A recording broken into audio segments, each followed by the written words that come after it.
Mahomes into a superstar, and he thinks, I can do that too. But Patrick Mahomes sat the bench behind Alex Smith, who was willing to show him the ropes. He entered the NFL with a franchise left tackle, a number 1 overall draft choice, with the best tight end in the NFL, the best wide receiver in the NFL. And while, again, every interview Cam Ward's done that's impressed me, that's not to say, oh yeah, he's going to be ready to be Mahomes today. And so because of that, because again, everybody who's inexperienced at something, they always have the answer. They always know, I can do it. I used to feel that way when it came to doing talk radio. When I started off at a tiny little station in New Hampshire, and I appreciate them every day for giving me the opportunity that they gave me. But I thought, oh, I was just going to get on the radio and I was going to be the best and it was going to be that and I was going to be fine and we were going to, I mean, it's hard. It is hard work to do this kind of stuff. But again, when you don't have experience, you just think, well, I saw Andy Reid do it. I can do it. Well, we did it with Joe Burrow. I can do it. And after listening to the Titans talk yesterday, the more I'm convinced they really think like, oh, we're going to turn this kid into Josh Allen. You just watch. And again, I'd love to fake it. I'd love to get on here today and say, my son is 5 months old right now, but when he's 5 years old, Cam Ward will be hoisting the Lombardi Trophy for the 3rd time, and he'll be on his way to the Hall of Fame. But again, nobody else outside of the city of Nashville seems to think that. That's what everybody in Nashville thought last year about Will Levis. Nobody outside the city thought that, but everybody inside the city thought it. The trade package with the Giants yesterday would have given the Titans the ability to really build a football team. If we are to believe that it included picks 3, 34, and a first-round draft choice next year from the crappy Giants, the Titans would have been setting themselves up to build a foundation, which is exactly what they did when they last were good.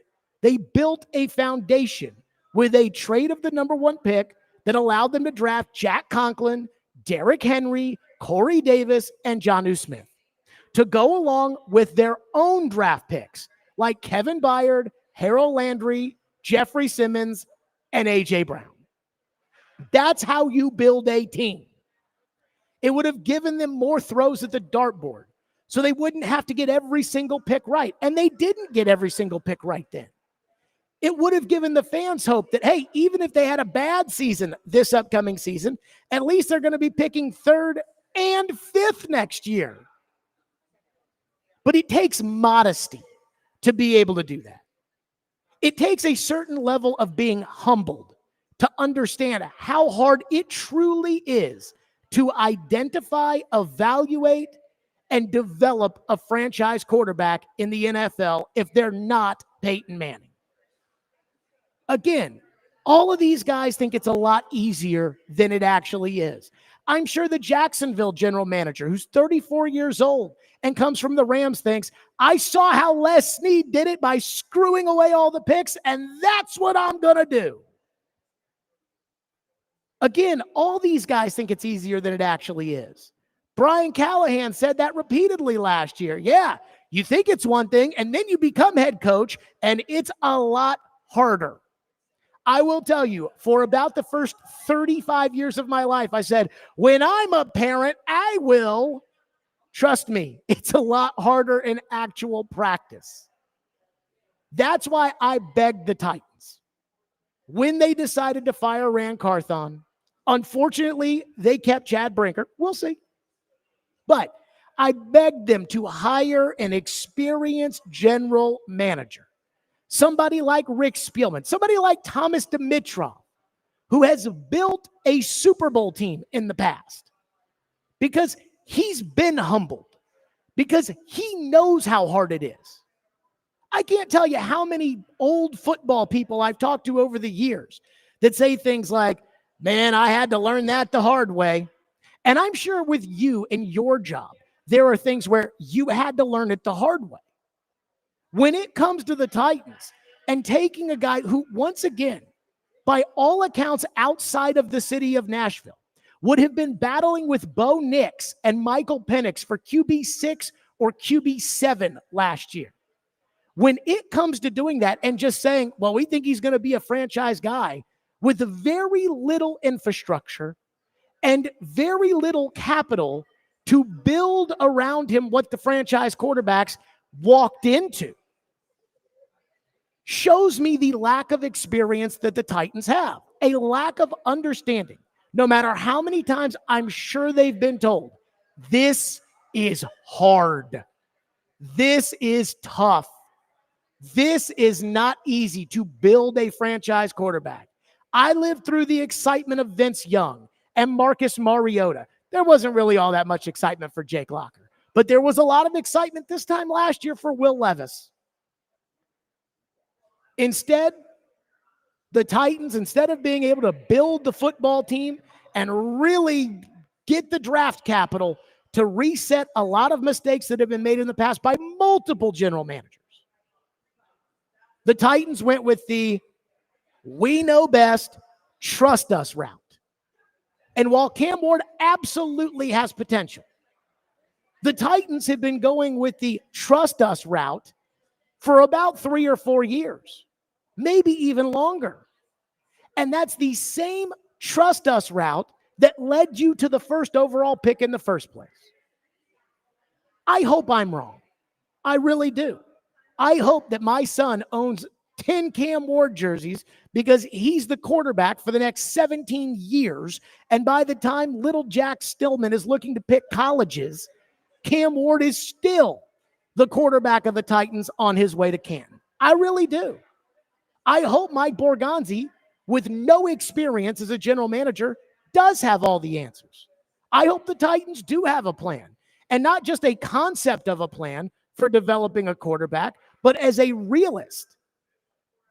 And again, I would say that I am definitely a realist when it comes to this. I attribute my own first heartbreak in life to when the 2000 Titans lost the AFC divisional playoffs to Ray Lewis in Baltimore. I just don't buy that these guys have all the answers and that they're smarter than everybody else. I mean this sincerely. I'm rooting for them, but I'm betting against them. And unfortunately, when it comes to the Titans, and unfortunately, when it comes to Cam Ward, just like with everybody who starts off doing something new for the first time, I worry they're going to have to learn this the hard way. 615-737-1025 is our phone number, 615-737-1025.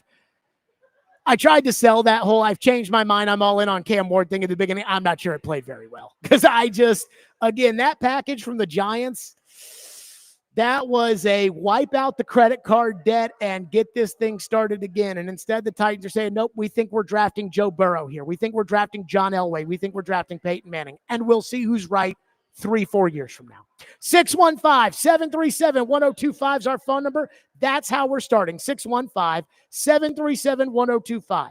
And there was one thing Titan fans were saying yesterday when it came to a potential trade of the number 1 overall pick, and the fact that the Titans didn't do it, and the fact that there was a trade, and whether that justifies not trading. What? We'll get to that next. Live from Boom Boss Craft Pizza and Tap House in East Nashville. I'm here until 6. Then the draft show starts at 6 o'clock. And again, 2 for 1. I don't want to say free. 2 for 1. 2 for 1 drafts all draft night long right here at Boom Boss in East Nashville. Come on out. 615-737-1025. Fireball Hot Take Friday at Stillman & Company on 1025 The Game.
And I did that.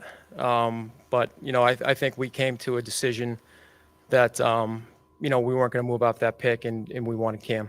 What made you so convinced? I mean, the reports of the compensation was pretty high. What made you so convinced that you should pass that up and have him be the guy that you? Well, I just think if you identify a franchise quarterback, there's really not a price that you can pay for that, in my mind.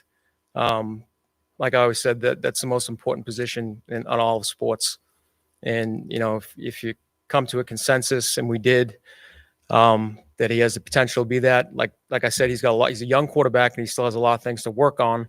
But I think the intangibles with him, his work ethic, his want to become better, we felt comfortable with that. Did those trade offers come before or after the 3-week period where you said, before the draft, where you said you guys had made your mind up? They came before, yeah, and after, but it was multiple times we had some offers. I don't want to go into specifics of the teams and what the offers were, but, we were approached multiple times for that pick. There you go. That was Mike Borgonzi yesterday saying, hey, I don't think there's a price on a true franchise quarterback. And let me say this. I agree with that sentiment. Now, again, it depends on what your definition of franchise quarterback is, and there is no definitive qualification for a franchise quarterback. It's almost like an art thing. I view it as somewhat like the Supreme Court's definition of pornography. They know it when they see it, the difference between that and art. And that's how I feel about, again, an elite franchise quarterback. Like Derek yesterday was talking about how a franchise quarterback can be a franchise quarterback, but not elite. And I'm like, to me, a franchise quarterback right now in the NFL, franchise quarterbacks, and I'm not talking about guys that teams give contracts to. They gave Tua a quarterback contract, and I think Tua sucks. So to me, the franchise quarterbacks in the NFL, Burrow, Jackson, Mahomes, Allen, Jaden Daniels looks like he's won. CJ Stroud looks like he's won. And I think Stafford's game is probably up there. To me, everybody else is not a franchise quarterback. That doesn't mean that they're not starting quarterbacks and that they shouldn't get paid starting quarterback money. But to me, Dak is not an elite franchise guy. Trevor Lawrence, not an elite franchise guy. Jalen Hurts, not an elite franchise guy. Sam Darnold, not an elite franchise guy. Tannehill, when he was on the Titans, not an elite franchise guy. You paid him $100 million, but he wasn't an elite franchise guy. They seem to think that he is an elite franchise guy. That's the only explanation. And if they really believe that and they're in these jobs, then who am I to tell them he's not an elite franchise guy? Again, I don't like the idea of if you have a conviction about something being talked down from it because that's why they hired you for those convictions. I'm just telling you, I don't buy it. But again, I would not have had Chad Brinker in charge of my football operation because I don't trust Chad Brinker to run the team well. Just like I didn't trust Rand Carthon last year and you all told me let him cook. But I will say that I agree with the sentiment that if you think somebody is a superstar, there is no price.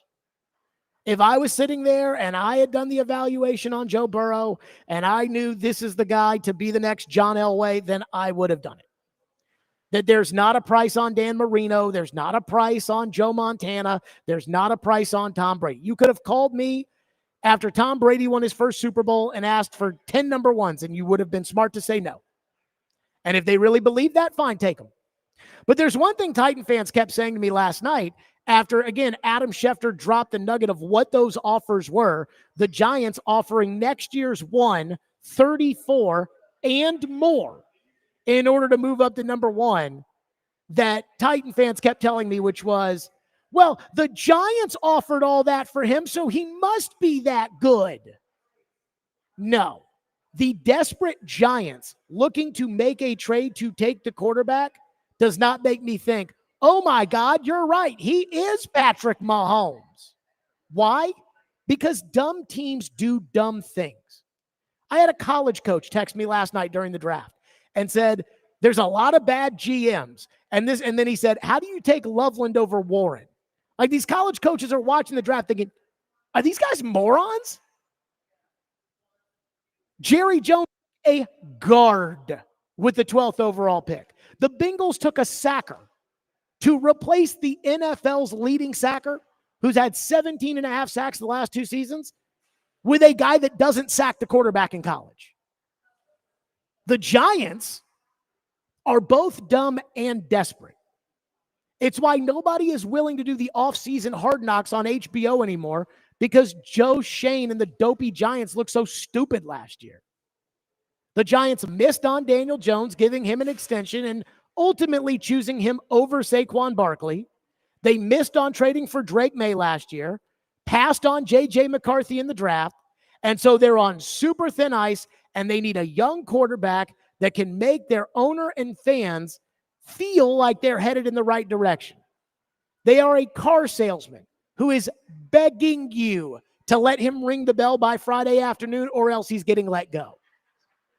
That was a bad offer from the Giants.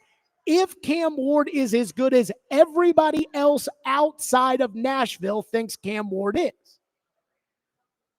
that was a bad offer. If he is, in fact, the 10th best player in a bad draft.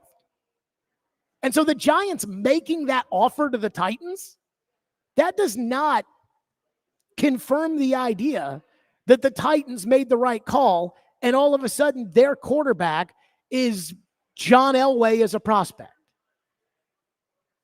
Again, I'm scared to death the Titans just drafted the next Kyler Murray, a guy who is one of the 32 best in the world, and he's paid like he's one of the 32 best in the world, but Arizona has no chance to win. Because that's what everybody, including gold jacket general managers and guys that have built Super Bowl teams, keep telling us. But you and they just don't want to listen. You're like, nope, he's Elway. Again, I hope you're right, but the Giants making a trade, no, that does not change my opinion one way or another. 615-737-1025. It is a Fireball Hot Take Friday, which means we're going to get to some phones. Your reaction. How do you feel again about the Cam Ward pick and knowing what the Titans passed on? Especially after Jacksonville made that trade. I can't believe what they were thinking. I don't know what they were thinking, but we'll get your thoughts in on it. 615-737-1025. Again, we are at Boom Boss Craft Pizza and Tap House out here in East Nashville. 2-for-1 drafts all night long on draft night. 2-for-1 drafts on draft night. That's exciting. Tune into 94.9 The Fan tonight as the Sounds take on the Durham Bulls at First Horizon Park. Pregame at 6:20, first pitch at 6:35. Coverage also available on the Game Nashville app and at theGameNashville.com. Sounds Baseball on 94.9 The Fan, presented by Twin Peaks and by Family Leisure.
We considered all things available to us.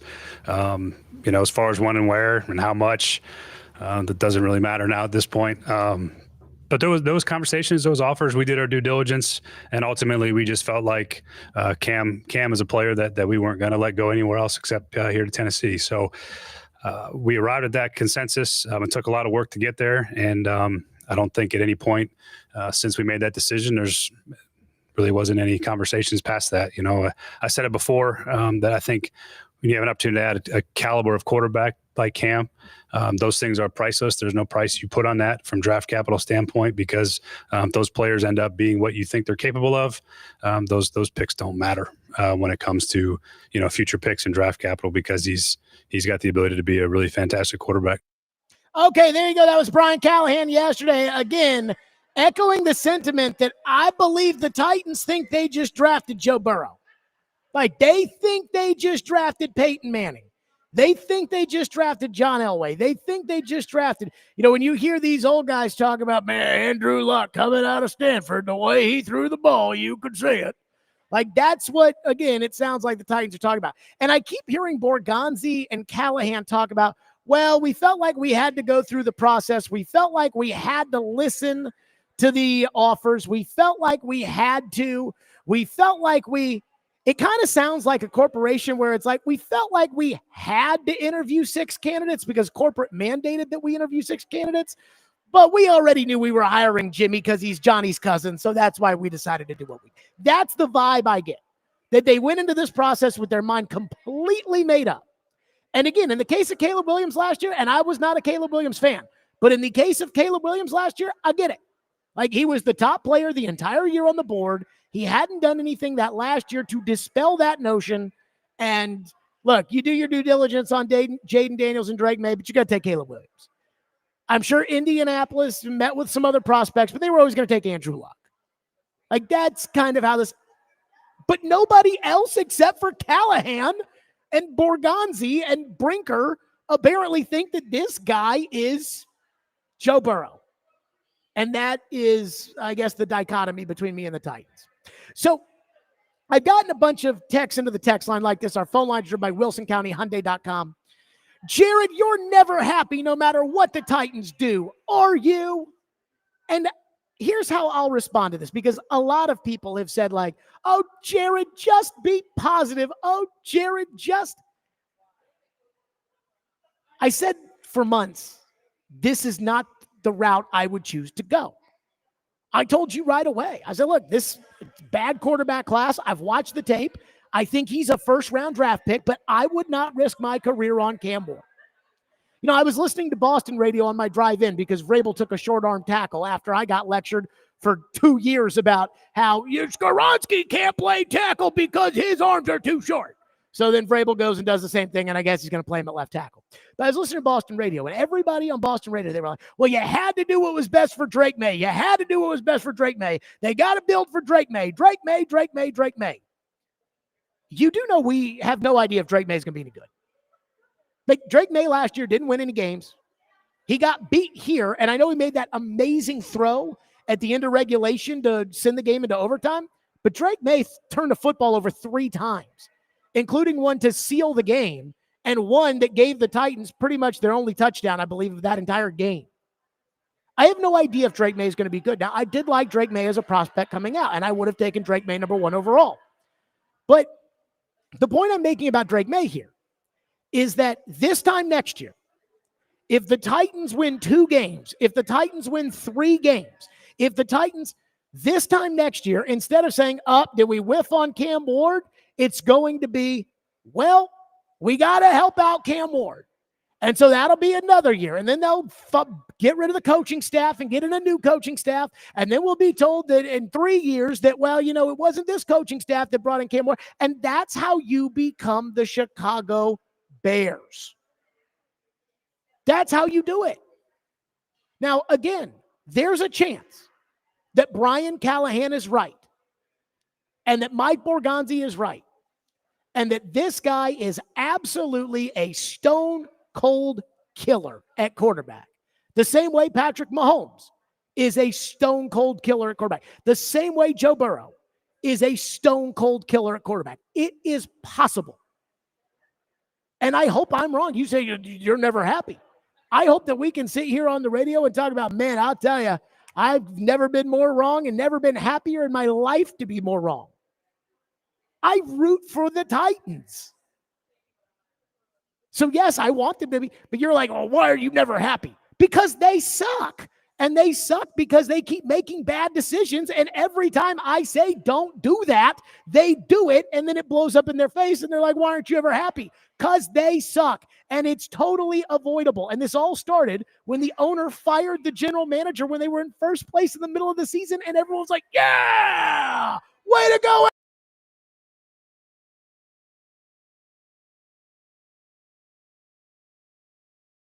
No, Jared, you don't understand. You're never happy. Then they went and lost 5 games in a row to end the season, missed the playoffs. Yeah, I wasn't happy about that. Then they brought in this guy from San Francisco, and I was like, let's give him a chance. And it was very apparent early on that this guy did not know how to be general manager. And then it was like, you just hate Rand. You're a racist. Like, no, he can't build a football team, and he doesn't do like the job that a general manager is supposed to do. Oh, it gets me every time.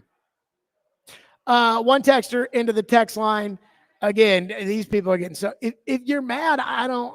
One texter says, I don't know why people are surprised. Them turning down the trade for the 10th best player in the draft to draft them first overall instead of getting the picks that rebuilding the Titans would desperately need. The Titans do what they always do. The dumbest option every time. I mean, I was sitting there yesterday at Twin Peaks. And it's funny because I'm sitting here at Boomba's, and I remember sitting here 4 years ago. Believe 4 years ago, sitting here 4 years ago at Boomba's here in East Nashville. And the Titans had just drafted Caleb Farley in the first round. And I remember comparing it to cryptocurrency because the Titans were taking a risk that me, Caroline, and Ian had gone around the room and said, what do you think about this bad back? And everybody was like, no. And then they took him. And I couldn't believe it. And he was asked, what do you say about the people that say that you just had back surgery and that you're not going to be ready to play and you're injured? He's like, I put that on the Lord. It's like, oh, okay. And I remember saying like, hey, maybe it works and maybe you get a lockdown, shutdown corner, but I wouldn't do it. Just like I wouldn't invest in cryptocurrency. And cryptocurrency's gone up since then. But again, I wouldn't put all my money in cryptocurrency. That you can do that. I wouldn't do it. And it hit me yesterday at Twin Peaks over the last handful of drafts. There's Caleb Farley drafting an injured player. Everyone's like, what? Then there was the A.J. Brown trade. Then there was the guard with the 11th pick. Then there was last year when I lost my mind over taking a right tackle to play left tackle and telling everybody, you'll see. And now there's overdrafting the quarterback. It's like no matter who the general manager is, they put their heads. The Titans have this chronic head up ass syndrome where every single person, and this includes Robinson, and it includes Vrabel, and it includes a lot of people, just shove their heads up their tushes and live in their own insulated world. And as a Titan fan, quite frankly, I got to tell you, I'm a little tired of it. 615-737-1025, which is our phone number, 615-737-1025. There is a rant that I am going to have to go on at some point here on the program. 615-737-1025. We'll get back into your phones here on the program. It's Stillman and Company, 102.5, 106.3 The Game.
I didn't think Cam Ward came into the NFL with a lot of expectations.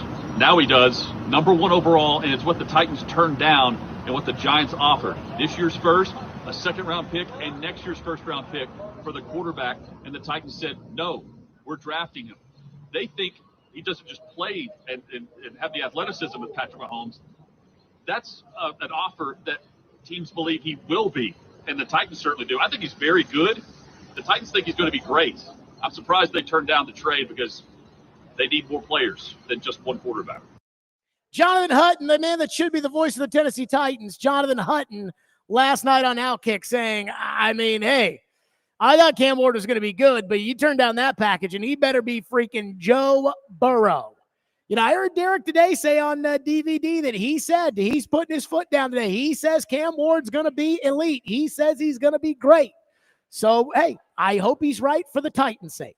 You know, the one thing I will say, a broken clock is right twice a day. And the Titans absolutely could get it right by hitting the right spot on the dartboard. I wouldn't bet my house on it, but hey, it's possible. Let's go to your phones as promised. Trey is up next here on our program on a Fireball Hot Take Friday. Trey, thank you for calling. Go ahead. Hey, buddy. How you doing today? Good. Hey. So when Miss Amy called Cam Ward yesterday, I forgot what she said. Can you impersonate it, because you do a good job at that? Can you do that for me, sir? I did not listen to what she said, and quite frankly, that kind of stuff I don't care about. Thank you for your call, Trey. The idea of the owner picking up the phone and calling Cam Ward, I couldn't give two poops about. Again, see, these are things that don't matter.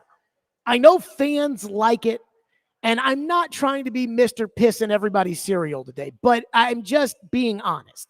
Like, that stuff doesn't matter. Fans love it. They're like, oh my God, did you see his reaction when he picked up the phone?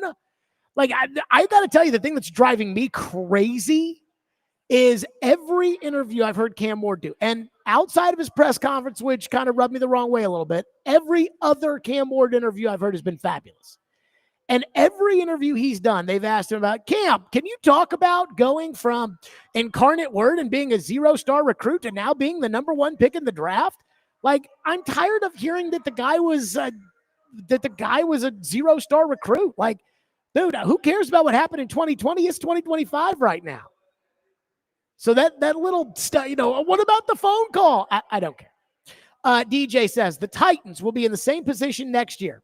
Instead of building for the future, they took Levis 2.0. Ward is just more athletic. They say they wanted more picks, but chose the idiotic route. I think Floyd would be ripping them a new one. So I don't want to say what Floyd would have said or wouldn't have said, because I don't know how Floyd would have evaluated Cam Ward. So I'm not going to make any assumptions there one way or another. I will say this. I don't think Ward is as bad as Levis. I don't think Ward is as bad. Like Levis, again, man, Levis, I think Gentry Estes said this, and I don't think it could be said better. He was an actor trying to play quarterback. He wanted to be a franchise quarterback so bad. He tried so hard, but once the ammunition got live, he just could not manage it. Whether it was because of his lack of accuracy, his inability to control his anxiety, to try to take over a game and win it on every throw, whatever it may be. He couldn't do that. Cam, and his tape says this, is much different in terms of his demeanor. But, you know, the process of, you know, how good the guy is, I don't think they got Joe Burrow. And that's what I think you need to do. Retro texted me and said, you didn't listen to the calls? Brinker tacking on fourth was hilarious. No, I was busy hosting the draft show. So I did not listen to the call. I've been listening to the analysis, been listening to the press conferences, been listening to thinking. I've actually been doing tape watching because Trevor has turned me on to this Nick Emmanwori, the safety out of South Carolina. Traditionally, I'd say, hey, take a premium position. Safety's not one of them, but game-changing safety is, and Emmanwori is legit. So I've been busy. I don't have time for the fluff, for whatever that's worth. One texter, Chip, says the compensation for the #1 pick wasn't big enough. Hutton missed on that. How was it not big enough? Again, you had the opportunity to go from 1 to 3, get what really ever player in the draft you wanted other than Travis Hunter, get whatever other player, get the 34th pick tonight, and get their first rounder next year, which might be the number 1 overall pick. You want to know what's crazy? Is Willie Donick texted me and said, and I think Willie and I, we've known each other now for 10 years, and I love Willie with all my heart, and I think Willie deep down inside loves me too. But it took us a while to really love each other. I mean, I always liked Willie, but I don't think he liked me at the very beginning. And Willie texted me about 20 minutes ago and said, I don't think I've ever agreed with you more on a specific subject. If me and Willie Donick are in the same spot, I don't want to sit there and say there's no way we can be wrong, but we're two opposite ends of the spectrum on this. I actually turned on the midday show at the beginning of the second segment today. And when I turned on the midday show, I heard Derek say, F them picks. And Willie went nuts. And that's how I felt. One texter says, the thing that is driving me crazy is how do you pass on that trade offer? So again, I'll tell you exactly how you pass on the trade offer. You pass on the trade offer if you think the guy you're drafting is the next Mahomes. They think he's the next Mahomes. Reed, can we get the Borgonzi cut where Gentry asked him about the comparison to Mahomes? Like, I don't think he's the next Mahomes. And Bill Polian, who's got a gold jacket and drafted Peyton Manning and Jim Kelly and Kerry Collins, who started a Super Bowl, he doesn't think he's the next Mahomes. And Thomas Dimitrov at the Falcons, longtime general manager, drafted Matt Ryan, built that Super Bowl team. He doesn't think he's Mahomes, but they think he's Mahomes. Listen to the cut. You hear the comparisons with Patrick, obviously a player you know pretty well. Mm-hmm. I know that's not exactly fair to compare him to someone like that, but do you put any stock in that? Some of the things I mentioned about instincts and spatial awareness when we studied Patrick coming out, I thought Cam showed that. Now he's got a long way to become Patrick Mahomes, future Hall of Fame with 3 Super Bowls right now. But there were certain traits I think that I saw, that I've been around Patrick a long time. His ability to process and the instincts kind of stood out to me. If you think he can be Mahomes, that's why you trade down the package. That's why you turn down the package. Again, I don't have a problem with Miami offering 3 firsts and more for Burrow and Cincinnati saying no because they thought they were getting Joe freaking Burrow.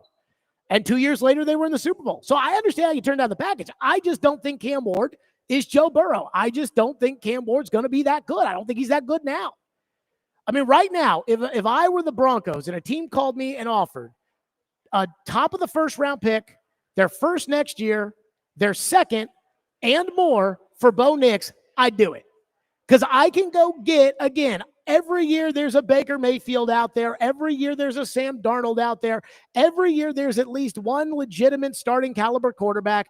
I'll just go get that guy and take your picks and build up a good team around him. That's what I would do. But they think he's Mahomes. They think he's Burrow. 615-737-1025. More of your phones. Plus, somebody said, well, multiple people said, Jared, is there anything that ever makes you happy? And there is, in fact, one thing about last night that absolutely, positively makes me ecstatic. In fact, I'm so happy. I can't wait to get to this next segment. We'll do it next. 615-737-1025. It is time for the 4th annual 615 Open Charity Golf Tournament. Cromwell Media, along with partners Fox 17, Outfront Media, and Social Indoor, are proud to announce that we'll be back at Hermitage Golf Course on Thursday, May 29th to make a difference while having a great time. You can join us and a few guest media members, athletes, and musicians as we raise money for Folds of Honor. Donations will go to provide life-changing scholarships to families of America's fallen or disabled military and first responders. Sign up to play or sponsor at 615open.com.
Stillman and Company, 102.5, 106.3 The Game, streaming live on Twitter, Twitch, YouTube, and Facebook live from the Busy Bee Plumbing, Heating, and Air Conditioning Game Nashville studios, presented by the Southern Bank of Tennessee on a Fireball Hot Take Friday. We are live from Boom Boss Craft Pizza and Tap House in East Nashville. The draft show starts at 6 o'clock tonight right here at Boom Boss Craft Pizza and Tap House. Once again, 2-for-1 drafts all draft night long out here in East Nashville.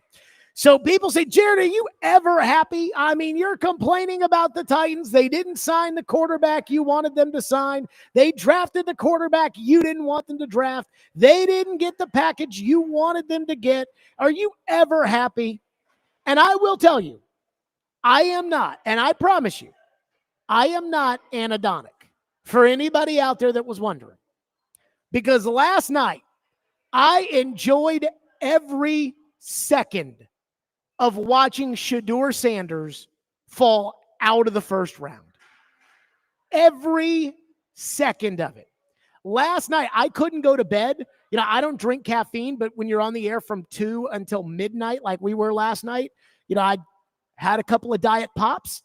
And when you do that, that will keep you up if you don't ever drink caffeine.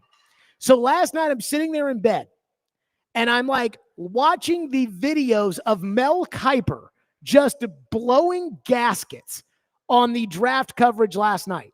Somebody texted me, because again, I've been saying that Shedeur Sanders was not a real draft prospect. Shedeur Sanders was a TV draft prospect. Joe Rector said, that's the stupidest thing I've ever heard.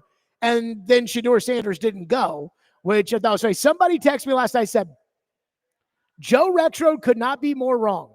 I am watching the NFL Network's broadcast, and they talk more about Shedeur Sanders than any other prospect tonight that's already been taken. Mel Kiper spent the time while Cam Ward was getting ready to be picked talking about Shedeur Sanders. It was Shedeur this. It was Shedeur that. It was Shedeur to this team. It was Shedeur to that team. And then it was, nah, we'll take the guard instead. Nah, we'll take the defensive tackle instead. Nah, we'll take the other quarterback from Ole Miss instead. It was a bunch of, no, we don't want Shedeur Sanders. And I enjoyed every second of it, and I will tell you why. Because this league will humble you. It humbles everybody at one point or another. And Shedeur and Dion needed a humbling. Every time they'd lose a game at Colorado, it was never Shedeur's fault. Oh, his offensive line stinks, Jared. How could you say that Shedeur Sanders should have, beaten more than one ranked team over 2 years? They retired his uniform number. He was 4-8 his first year. They got crushed in the Alamo Bowl, and they retired his number. My college has 2 numbers retired, Johnny Unitas and Lamar Jackson. And I hate to say this, but we're not exactly Alabama or Notre Dame. But there was nothing to ever humble Shedeur Sanders. All anybody ever did was make excuses for Shedeur when things didn't go his way. They're making excuses now for Shedeur, saying, well, it's because teams are afraid of his dad, or, well, teams are... No. Here's what it is. And nobody wants to admit this. And Stephen A. Smith and Louis Riddick and Mel Kiper and everybody else are going to get really upset if anybody ever brings this up. Shedeur Sanders is obnoxious. Deion Sanders is obnoxious. Every day it's something new. It's a fight with a reporter. It's sticking your wrist in the face of an opponent. It's throwing an opponent's mouth guard into the stands. It's blaming your offensive line after getting beaten by Nebraska. It's going to the combine, as I said yesterday on the program, and making other draft prospects wait for you. It's starting this draft process trying to steer where you're going to go for a short prospect with a weak arm who threw a wobbly football at his pro day. Again, wearing a t-shirt at his pro day, no pass rush, throwing a wobbly football. I saw it. The guy that's got his own logo and his own jewelry and his own draft party and his own. He needed to be humbled. And this league will humble you. And when it comes to the obnoxiousness of Shedeur Sanders and the obnoxiousness of Deion Sanders, that absolutely played a role in why teams weren't interested in drafting him last night. Because when you draft a quarterback in the first round, if you are a general manager or a coach, unless you're Jerry Jones, who answers to nobody, once you draft that quarterback in the first round, your career is now in that guy's hands. It's as simple as that. And these guys are saying, why would I put my career in the hands of a spoiled, entitled, obnoxious, small quarterback who throws a wobbly football in a t-shirt? That's what happened. He's small. He holds the ball too long. He comes off as entitled. He never won in college. Why am I supposed to take him, Mel Kiper Jr.? Why do I have to take him, Louis Riddick? And then there's the Deion element to this too, where people are like, I think some of these teams didn't want to take him because of Deion. You're right. I've got a small, holds on to the ball too long, blames his offensive line after he gets beat, entitled, weak-armed quarterback who throws a wobbly football. And if he gets to the NFL and doesn't succeed right away, and nobody succeeds in the NFL right away, Joe Burrow tore his ACL his first season in the league. Patrick Mahomes sat the bench. Lamar Jackson had a just embarrassing playoff performance against the Chargers. Josh Allen was awful for 2 years.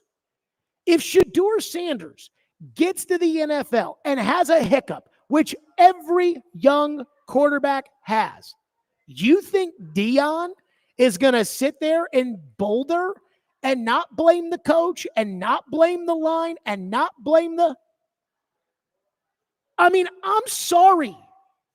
Shedeur Sanders never, in the eyes of the media, Shedeur Sanders never got blamed for anything. Any minor problem in his game was dismissed. Every time. Again, you don't think it matters to an NFL general manager or an NFL coach that if they draft Shedeur Sanders and he doesn't play well, that Deion's going to blast them in a press conference? Because again, it's never Shedeur's fault. Anybody that mentions that Shedeur is small, or that Shedeur has a weak arm, or that Shedeur threw a wobbly football, or that Shedeur threw his team under the bus, they're all just haters. And they'll get yelled and screamed at by Deion on TV, and these people don't want to deal with it, and they shouldn't want to deal with it. It's a distraction. That's what this is. And nobody else will say it. So I'll say it. It is the combination of the obnoxiousness coupled with the fact that he's just not that good. Caleb Williams was obnoxious last year. Didn't want to meet with the medical team at the combine, didn't want to meet with other teams outside of a couple of teams, went to the combine, said, I've got my team. He carries a purse. He cries in the stands. He doesn't want to do media. He was obnoxious. But guess what? He was much better than Shedeur Sanders. So when you're obnoxious, but you're really, really good, teams will overlook it. Just like Ray Lewis. They'll overlook it. It's not right, but that's just reality. But Shedeur isn't that good. And guess what? Nobody wants to risk their career on a quarterback who may not be that good and whose dad may throw you under the bus and who's got a weak arm and again throws a wobbly football at his pro day. And now Adam Schefter's reporting that Tyler Shuck might go ahead of Shedeur Sanders tonight. And let me tell you this, I watched every Tyler Shuck game this past year. I like Tyler Shuck. I think Tyler Shuck's a good kid. I think he's a backup. I also don't think he's a kid. He's basically my age. I think he's a backup. So, again, you guys can call me a hater or whatever you want. But let me just say this. I did enjoy watching Shedeur Sanders fall and being humbled.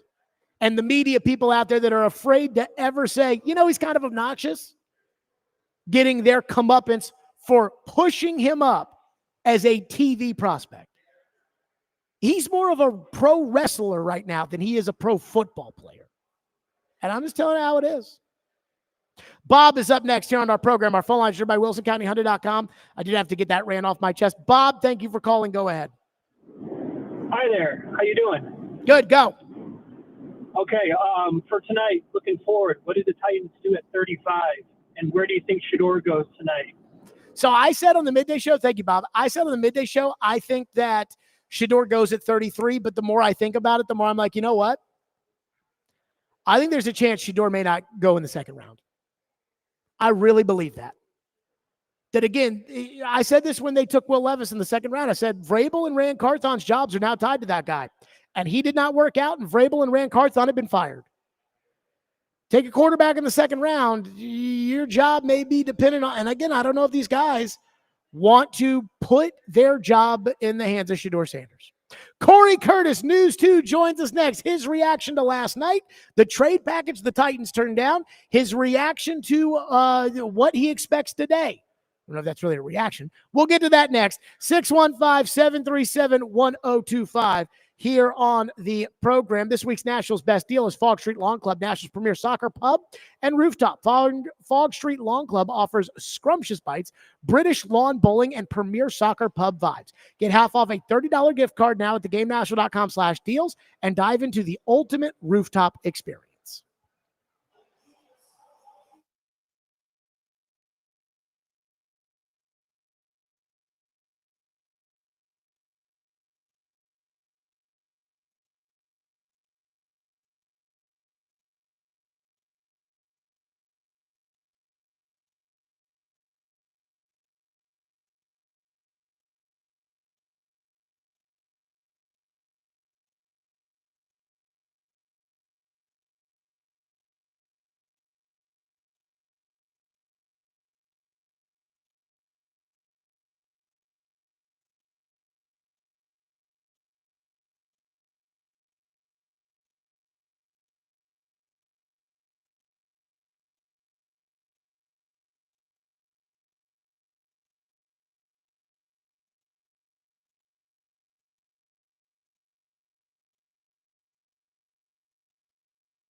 Join Robbie Stanley and 102.5 The Game from 10 a.m. to 2 p.m. tomorrow at Coleman Tractor in White House for Kubota Orange Days. There will be exclusive deals on compact tractors, 0 turns and more with special financing available. Sale runs from 9 a.m. to 2 p.m. with demo deals, giveaways, and lunch from 11 to 1. That's at the Coleman Tractor off of White House, the Coleman Tractor of White House, located at 3631 Highway 31 West this Saturday. We are live at Boombox Craft Pizza and Tap House in East Nashville. And let's give something away here on Draft Friday. Be caller 5 at 615-737-1025, and you'll win a pair of tickets to see Metallica at Nissan Stadium on Saturday, May 3rd, with special guests, including Limp Bizkit and Ice Nine Kills. Corey Curtis, News 2, joins us on the program. Yesterday, the Titans took Cam Ward. That was not a surprise. Adam Schefter came on the TV, and he said the Titans turned down the 34th pick and a first-rounder next year to not move to number 3 to take Cam Ward. Brian Callahan said there is no price for a franchise quarterback, of which I agree. If he's Joe Burrow, if he's Mahomes, if he's Lamar Jackson. But that's a big if. Corey Curtis, your reaction to what the Giants were willing to pay, and I'm going to ask you this question. Not is that the right decision not to trade the player for the picks if you think he's a franchise quarterback, but do you, Corey Curtis at News 2, think that he is worth all of that? I like the player, but like I said before, I like the person as well. And I think, the more I've dug into him and his traits, as far as putting in the work to be great, and just the way he carries himself and the way he affects his team, he's the guy that I think I would also, be willing to gamble on. Another way to look at this, Jared, is if the Giants were willing to give that up to get him, that means if the roles are reversed, the Giants say no to the trade too. Yes, but I also find the Giants to be dopey and desperate. Well, they've got some Lombardis, so that's okay. Not these guys. Well, no, but they do. I mean, again, I watched Hard Knocks last year with Joe Shane, and the reason that the Giants are desperate for Cam Ward is because the Giants, they prioritized Daniel Jones over Saquon Barkley. That was bad. They decided they tried to trade for Drake May. They couldn't get him. They passed on J.J. McCarthy and Michael Penix and Bo Nix last year when they knew that they were going to need a quarterback. That was the most puzzling. They swung and missed on Matthew Stafford. They missed trying to get Aaron Rodgers. I mean, they're desperate. They're the salesperson that if it's 3:21 right now on a Friday, if they don't ring the bell by 5 o'clock, they're getting let go. So when a dopey and desperate team does something dopey and desperate, I find that to be an opportunity to take advantage of somebody, which, again, it depends on how you feel about that, but I would totally take advantage of the Giants, and I think the Titans missed the opportunity. I don't use the Giants' opinion of Cam Ward to mean anything to me. My point just is there are other people who, when you offer that trade, that means you would not take that trade in return because you wouldn't be willing to give that up to get that guy. Look, you believe in the guy or you don't, and there's a leap of faith with every player, not just every quarterback in this draft. And believe me, I understand the notion of loading up with picks, and because like the Browns, you could argue with their decisions. The Browns are loaded up with picks. If they want to take a quarterback today, they can, or they're loaded up and they can take a swing at it next year when it's a deeper quarterback class, and they've got all sorts of picks to maneuver with. So I have a theory when it comes to general managers in the NFL, and I'm glad you brought Cleveland up here, Corey, because I believe in both Jacksonville and Tennessee with inexperienced general managers, they're going to have to learn things the hard way. Because I have always, and I know you've talked to former coaches and former GMs that have told you, yeah, I learned that the hard way.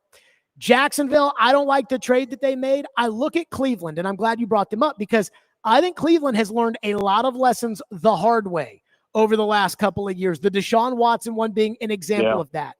I am afraid that the Titans are going to learn a lesson the hard way because I think that they look Callahan and Borgonzi and Brinker. I don't know what he does, but I think they look at him and they see the potential in him and they're like, we can do it because Andy Reid did it, and I saw Andy Reid do it. And I think that Callahan's like, we did it with Joe Burrow. I can do it. And I'm like, I think that it's a lot harder to do that than people that have never done it think it is. And I think same way with the Jags making that massive trade for Travis Hunter, because he comes from the Rams and we say F them picks. And I think he's going to learn that the hard way in Jacksonville. Look, like I said, it's a leap of faith, with every quarterback, but this isn't Brian Callahan's decision, and it's not, it's Mike Borgonzi's decision. But it sounds like everybody in the room agreed that this was the way to go. I mean, this isn't like, Blake Bedingfield, having to pound the table to get Derrick Henry drafted on the football team. They all meet the guy and they all agree. And, sometimes you do that and you sink or you swim. And you have to, I always say you have to rely on your football people to make the football decisions. And, I said it on the air the other night, Garrett. It's just this simple. This is the biggest draft pick that the Titans have made in a very long time, and they better get it right, because if they don't, a lot of people are getting fired. I do wonder the fanfare that is starting to come around Cam Ward. It's one thing for fans to get excited about Cam Ward. It's another thing for the team to embrace it. They're giving him Warren Moon's number, and I know Warren Moon was there, but I mean, I was thinking about this, like at Louisville, we have two numbers retired, Lamar Jackson and Johnny Unitas. I don't think there is a transfer quarterback or a five-star recruit out there that I would go to Lamar Jackson and say, Lamar, we're giving him number 8. Or Lamar, would you consider giving this kid number 8? And I feel like it's just the Titans, they just don't care. They're like, oh, nope, he's our guy. I've been burned by Vince Young, and people forget how freaking good Vince Young was at the beginning. Like, I don't think people remember just how good he was as a rookie. I've lived through Mariota. I've lived through the Will Levis experiment, where this time last year, this entire city thought he was a franchise quarterback. I'm like, guys, easy. Let's let him go through the first day of OTAs before we build him a statue. And I feel like the team wants to build him a statue, Corey. I don't like some of this stuff. I think it puts a little too much pressure on the kid. He's already number 1. He's already, it does worry me a little bit. Does it worry you? Wearing the number 1, no. I mean, I was part of the conversation with Warren afterwards, and it was interesting how it all kind of came about, because, Cam called him a month ago asking about the number, and, Warren talked to, that he was considering it. He wasn't sure about it, but, he talked about the change in the franchise from, the team name and the city. But I also think, what do we know about Warren Moon? He had to play 5 years in Canada before he could come play in the NFL. And, we know the track that Cam has played. And so I think some of that kind of rung true with Warren. And so I think I don't think he gives that jersey to just anybody. Okay. I don't think if a second round receiver says, hey, Warren, I want the 1, he's going to take a hike. But I think the fact that this is the kid who grew up in the shadows of Houston, who, was told he wasn't good enough for a very long time. And he was the number 1 overall pick in the draft. I think those things all rung true with Warren, where he decided he felt good about letting Cam, play with that number. Okay, I'll let that go for now, just because I don't know. I shouldn't. I guess if Warren Moon doesn't. If Warren Moon doesn't care, then why should I care? But I do want to get to. He does care. I mean, it wasn't an easy decision for him. Like you said, it was. This person was the one he felt good about letting wear it. I just don't believe in unretiring a number for someone who has not pissed a drop in the NFL. Well, believe me, I have a hard time with, the number's retired for a reason. Okay, and I'm just saying that was Warren's justification for it. Like, again, he called Warren Moon. I think back to, okay, again, if some 5-star recruit called Lamar Jackson, like, I would find that disrespectful to Lamar for you to even pick up the phone to call Lamar, because it's Lamar's number and Lamar earned it. And I don't, but again, I don't want to rant about that right now. I'll rant about that soon enough. Okay. Your thoughts on the 35th pick? I think I'd like to see them trade that pick. and add another pick, today. I think there's enough good players available where they could add 2 high-end players that could help them now, more than just getting one. I don't think there's one guy that's available right now where I say they have to get that guy. I can find 2 guys that I want in the second and third a lot more than just one guy that I want in the second. So I think that's the priority for me, but you got to have a dance partner. So when the Luther Burden, I kind of dug a little into the character stuff on Burden, and all I can really come up with is if Burden doesn't get the ball, he checks out of a game. Okay. I think that might be enough to scare me from taking him. Yeah. I mean, especially when look, he's not the only receiver on the board. There's he's other the guys. best receiver on the board by far. Well, he may be the best, but he's not the best if he checks out of the game. That's true. That's true. So I want a guy. Look, if I'm Brian Callahan and I'm worried about losing my job, which he absolutely should be, I want guys I can count on. I need a guy who I know is going to be there every play. That's where it starts for me right now. Sure. Well, I even feel that way, even if he's not worried about his job. And I think he needs to do his job like he's not worried about it. He needs to not try to protect the job. He needs to do the job. Corey Curtis, News 2 with us. What's your fireball hot take from the night that was or the night that is to come? Well, you know what? I'm going to talk about tonight because I think it's realistic. I'm not saying it's going to happen, but I think it's possible that the Titans could go from 1 pick tonight to 3 picks tonight. Because I think they can trade down from 35 and add another pick. And then you can package Will Levis with 120 or one of your fifths to get back in the third round again. I do believe that Will Levis will not be on this team by the end of the weekend. So that would check out. But there, again, to your point, has to be a dance partner for somebody who has to want Levis. Yeah, and I think, there are teams like Minnesota, the Rams, the Saints, the Seahawks, who could be possible teams, looking for that developmental guy that can sit on their bench for a couple of years or possibly start because he has started before. Because like I talked about, if you're talking about packaging him in like 120 to move into the third round, it's just a pick swap. So it's not costing them very much, and they're getting a quarterback. Sure. I also think I would package my 2 fourths to try to get into the third. Would you really? Because I think there's a lot of good players to be had in the fourth. I don't give a rat's ass about day 3 picks. I know that sometimes they pop, but 77% of contributors in the National Football League come from day 1 through 2 picks, like the rounds 1 through 3. Yeah, I mean that's I can't argue with that number. I just look at some of the players who I think are going to be available in the fourth still, and I go, gosh, those are good football players. And I think it's a deeper class, but you know what? If there's a guy you really like who you think is a difference maker, go get him. Corey Curtis, News 2, as always on our program. Corey, good stuff. Thank you. All right, Jared, I'm going to unretire the 2 to 6 slot for you. Okay. Thank you. Yeah, no problem. So I do have a thought on the Warren Moon unretiring and the dog and freaking pony show that the Titans did today for somebody who has never taken a snap in the NFL. We will get to that next. 615-737-1025, which is our phone number here on the program. Do not miss the draft coverage tonight. Draft night in Nashville, live right here from Boomba's Craft Pizza and Tap House, Boomba's Pizza and Watch Bar here in East Nashville. And coverage begins at 6 o'clock, presented by Hardee's, Parman Tractor Equipment, Twin Peaks, Hiller Plumbing, Heating, Cooling, and Electrical, Shane Company, and Professional Home Improvements. And again, 2-for-1 drafts all day long, all draft day long, right here at Boomba's in East Nashville. Stillman and Company, 102.5, 106 the game.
As far as the number and everything is concerned, I wore the number 1 for a lot of different reasons, and I wore it for a long time, starting back in 1976 when I was in college.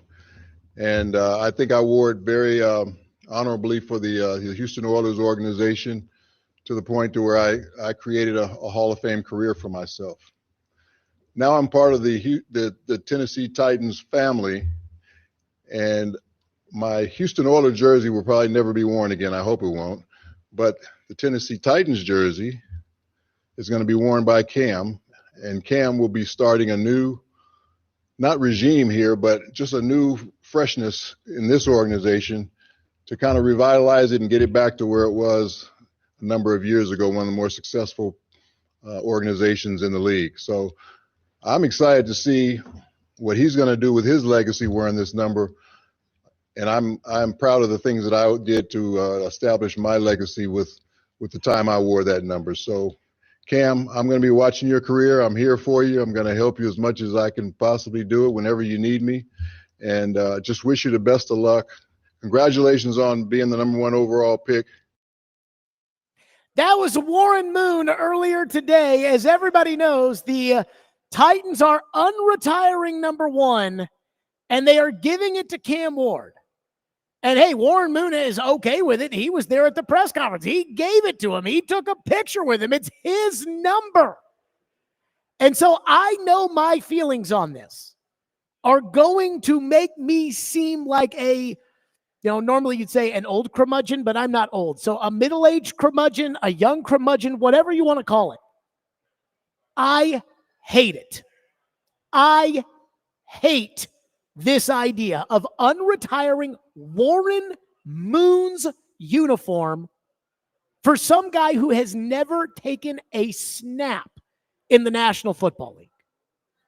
And there is a part of me that is saying, look, if Warren's cool with it, then what the hell does it matter what you think? And I get that. But again, Cam Ward hasn't pissed a drop in the National Football League. And the Titans are unretiring a jersey number for him? So what's next? They draft a running back today and give him Earl Campbell's number 34 or Eddie George's number 27? I don't understand. What's the point of retiring a number if you're going to unretire it again for the flavor of the month? Because that's what he is. And I know the fans are going to say, oh, but Jared, if Warren wanted it this way. Again, I'm not disputing that. But where I'm from, at Louisville, we have 2 retired numbers. And I brought this up last week when Shedeur Sanders got his number retired at Colorado. And this is why I think I'm pissed about that, is because it cheapens the idea of retiring numbers. But I said at Louisville, we have 2 retired numbers, Johnny Unitas and Lamar Jackson. And there is not a recruit in the country, not Trevor Lawrence coming out, nobody, not Justin Fields coming out, nobody. There is nobody who I would even, like if I heard a recruit wanted to pick up the phone and call Lamar Jackson to say to Lamar, or call Johnny Unitas' family to say, hey, the Mannings, Peyton wore 16.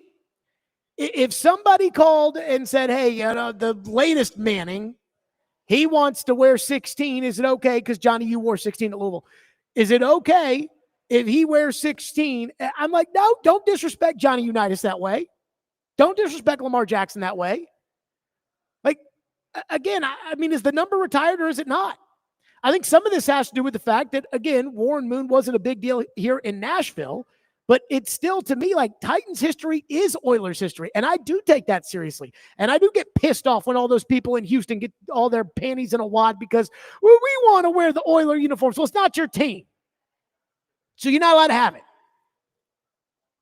I guess I don't know. Like, the whole thing it does not sit well with me. Would you unretire Joe Montana's number? Would you unretire Steve Young's number? Would you unretire Brett Favre's number? And I know how the fans feel. Like, I already know fans are already going to get mad about this. Be like, Jared, you hate on everything. This is what you're talking about. This is what you wear. But again, Vince Young, we all know how this story ends. Vince Young was a bust. But if Steve McNair had been released and the Titans had asked McNair for permission to give Vince Young, who looked up to McNair, number 9, the fan base at that time, because if you think Cam is popular right now and Cam is hot and Cam is, Vince Young was 10 times that. Vince Young had just won the national championship. Vince Young was a middle finger in the face of the Texans fan base that desperately wanted them to draft him instead of Mario Williams. Vince Young was the man. Vince Young was Rookie of the Year. If they had wanted to unretire or to not retire Steve McNair's number, but to give Vince Young number 9, a passing of the torch, the fans here would be, yeah! But how would you look back on it now that he's a bust? And there's no guarantee that Cam's going to be a bust, and I hope he's not a bust. I'm a Titan fan. I want this to work out. I want Cam to be the man. I want that. But at the same time, I just struggle so mightily with this idea that we're unretiring a number.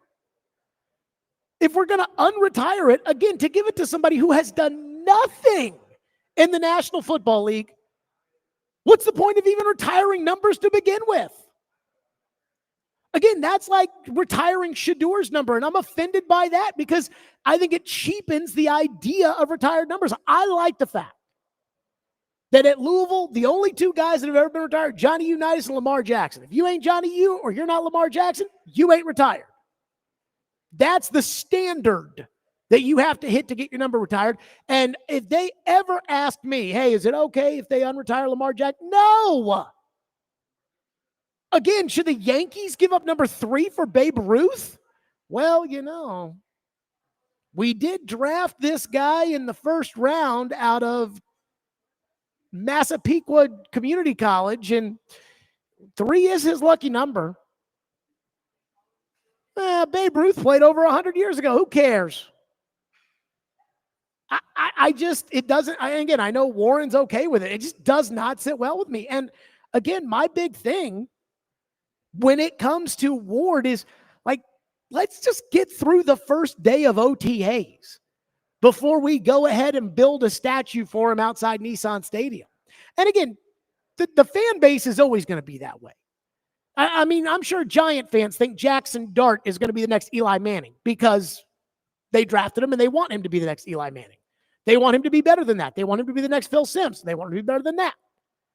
Like, I'm sure. I remember as a kid, I used to do all that. I remember they drafted Vince Young and Lindell White. And I'm like, yep, that's Steve McNair and Eddie George 2.0. Here we go.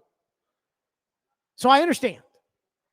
But can we let him do something first before we unretire a Hall of Famer's number? Can I play the other side of this for a moment? Give it to me. So, not to disparage anything that Warren Moon accomplished, his stats are what his stats are. He's in the Hall of Fame for a reason, but his impact in the NFL as a whole was more from a cultural standpoint. And this is kind of what he fought for. A young black quarterback to go number 1 overall in the NFL. So from that aspect, does that change the way you think about this? Or is it still just, why not? Because it's a retired number. And that's why we retire numbers. But it's also the retired number of a person who never took a snap in Nashville, Tennessee. See, that doesn't bother me at all either. That bothers me because I think they also paid him to come here and do this. So which I agree means with that. For Warren Moon, that number was for sale. So it doesn't mean anything to Warren Moon. So why should it mean something to me? I have no proof of this, no inside knowledge of this. I completely agree with you. I think this dog and pony show was bought and paid for. I think that this was get the fans excited, sell tickets, I totally think I agree with you. I think they wrote Warren Moon a big fat check. But I have no knowledge of that. I don't know. But again, I understand what you're arguing about the fact that he didn't take a snap here, but neither did Earl Campbell. We're going to give away his number 2. I'm okay with that.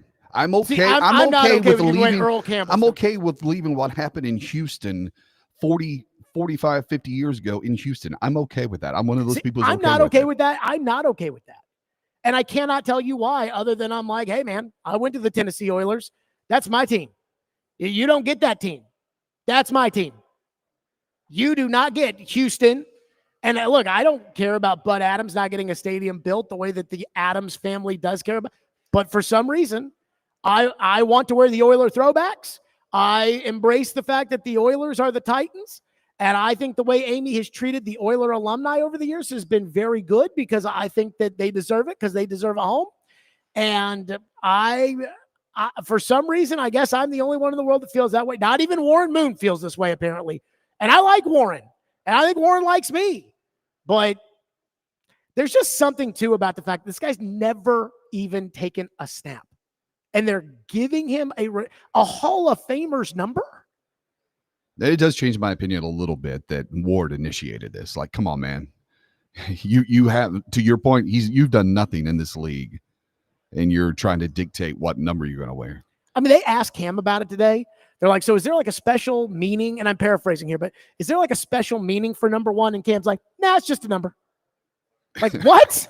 There are plenty more of those. Did you know that? Did they educate you about that? I would have been like, oh yeah, number 1 is it means the world to me. It reminds me of my great granny. And when she supported me throughout the, make something up. Lie to us. Yeah. Yes, exactly. All right. I have to get off my soapbox on that one. Again, it's not the end of the world. I'll live, but I don't know. It feels very Twittery. It feels like something that the Titans are reading too much on Twitter. I don't know why I feel that way, but it just feels skanky. That's the word I'll use. It just feels a little skanky. Again, I believe in retired numbers. If somebody said, hey, we can land the best recruit in the country, but we have to give him Lamar Jackson's number, I'm like, nope, no thank you. He can wear another number or he can play somewhere else. And I mean it. 615-737-1025. There are some character concerns of potential picks with the 35th pick. I've done a little research. We'll get to that coming up next. And your phone, Stillman & Company, 1025, 106 for the game.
Does that number hold a significance for you? It doesn't hold a significance. It's all about how you play on the field. The person doesn't make the number. The player makes the number. We're unretiring a number for you. Does it hold a significance? Nope. I'm like, what? Oh my goodness. So wait a minute. It doesn't even hold a significance and you're unretiring a number? I guess I just don't understand. One texter says, I hate the Titans theatrics in the offseason. Amy having the entire building cheer for Rand Carthon was one thing, and now this. I actually thought the exact same thing. I know it sounds crazy, but when I was in the car on my way in here to Boom Boss Craft Pizza and Tap House, I thought the exact same thing. I was like, remember when Rand Carthon got that hero's welcome? I'm like, dude, you haven't even done anything. What are we doing? It's just for Twitter theatrics. I kind of thought the same thing because the number one, like two of the biggest side effects from Ozempic are blurred vision and confusion, and that sums up this. I'm not going there. I'm not going there. I'm not touching that. Chris says, is Warren Moon talking about Peyton Manning? People are acting like the Titans just drafted somebody that already has a gold jacket. Again, I agree. And like, I hope Cam ends up with a gold jacket. I hope my son ends up becoming the biggest Cam Ward fan there ever was. I was born in 1989, and the Atlanta Braves drafted Chipper Jones with the first pick in the 1990 draft. And he was not considered the top player on the board. Todd Van Poppel was considered the top player on the board. He didn't want to sign. They drafted Chipper Jones. Chipper Jones is one of my favorite players of all time. I hope my son feels the same way about Cam Ward. But again, like, should they have unretired Hank Aaron's number if he wore 44? Let's go to Brad, who's up next here on the program. Brad, thank you for calling and thank you for waiting. Go ahead, Brad. Sure. I got 3 points here, rapid fire. Number one, on the jersey, I guess we'll see how it turns out, but it feels like there's a lot more ways that it can turn out bad than it can turn out good. What if you would unretired a number for Mariota, Vince Young, or Jake Locker? Yeah, it's going to be tough here. Like I said, it's more ways it can go wrong. But anyhow, number two, I'm a team trade pick 35 unless it's for Luther Burden. And look, I have no issues about the reports on the character, and I'll tell you why. AJ turned into a toddler anytime he didn't get the ball. But you know what? The remedy for that is give him the ball. It's 2025. You can manage these divas. AJ Brown, Brad, thank you for your call. AJ Brown did not bitch about not getting the ball here. AJ Brown complained about a contract. AJ Brown complains about not getting the ball in Philly. That never happened here, for whatever that's worth. Nash, quickly, thank you for calling. Go ahead. Hey, Jared, if there's any chance that Sanders is available tonight at the third pick tonight, is there any way that the Titans would draft him just to use him for trade bait? That's not how this works, and no, they will not be taking Shedeur Sanders. Speaking of the 35th pick in the draft, I do wonder what the numbers say the Titans should do. Sam Brookhouse, the lead draft analyst at Sumer Sports, the analytic guru from the Super Bowl, I decided we're going to put him on the show. We're going to put him on, and we're going to say, tell me what the Titans need to do at 35. So we'll get to that next. Stillman & Company, 102.5, 106.3 The Game.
Stillman and Company, 102.5, 106.3 The Game, streaming live on Twitter, Twitch, YouTube, and Facebook Live. We are live from the Busy Bee Plumbing, Heating, and Air Conditioning Game National Studios.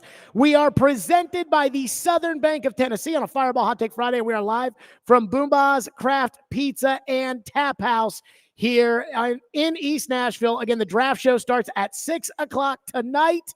And most importantly, as far as the draft show is concerned, 2-for-1 drafts all night long. On draft night, 2-for-1 drafts. Can't be better than that. 2-for-1 drafts, which are just fabulous out here at Boomba's Craft Pizza and Tap House. So I do have to go on a little mini rant. And yes, you are involved in this, you, the Titans. But it hit me last night about a problem the NFL has. The NFL, and I think this is an ownership problem and a fan problem as much as anything else. And I don't know why the fans get to dictate choices, but they do. The NFL has a general manager problem. And it always stems from ownership, and the Titans are no different. Because last night in round 1 of the draft, I saw decisions that I could not believe across the league. And the ones that made them were either old man Jerry Jones, who's clearly lost his fastball, taking a guard with the 12th overall pick, or by general managers who don't have enough experience to realize how hard this league really is, how competitive it is, how difficult personnel decisions are, how hard this draft is to be able to find these players. For instance, we'll start with you, but it's not just you. Mike Borgonzi, an inexperienced general manager working for an unqualified team president, thinks he's going to draft Cam Ward, a guy that, again, the older general managers who have had a ton of success in the National Football League say, not Peyton Manning, not Jared Goff. Thomas Dimitroff says, you should probably try to trade back to 10. And Dimitroff says, he's like, I'm a trade up guy, but you need to trade back. Rick Spielman says it's a better version of Tyrod Taylor.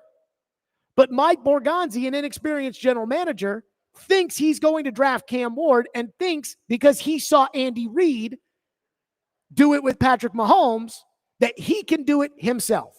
I saw how it was done. I can do it. Last year, the Titans' inexperienced general manager drafted a right tackle, thinking that the right tackle could play left tackle because he got talked into it by the offensive line coach. Inexperienced general managers. James Gladstone is a 34-year-old general manager in Jacksonville. And on his first day, he traded away a high second-round pick and a future first-round pick for a guy who might have gone 7th in last year's draft. Talking about Travis Hunter. Travis Hunter's not going ahead of Marvin Harrison Jr. He's not going ahead of Malik Neighbors. I don't know if he would have gone ahead of Joe Alt or not.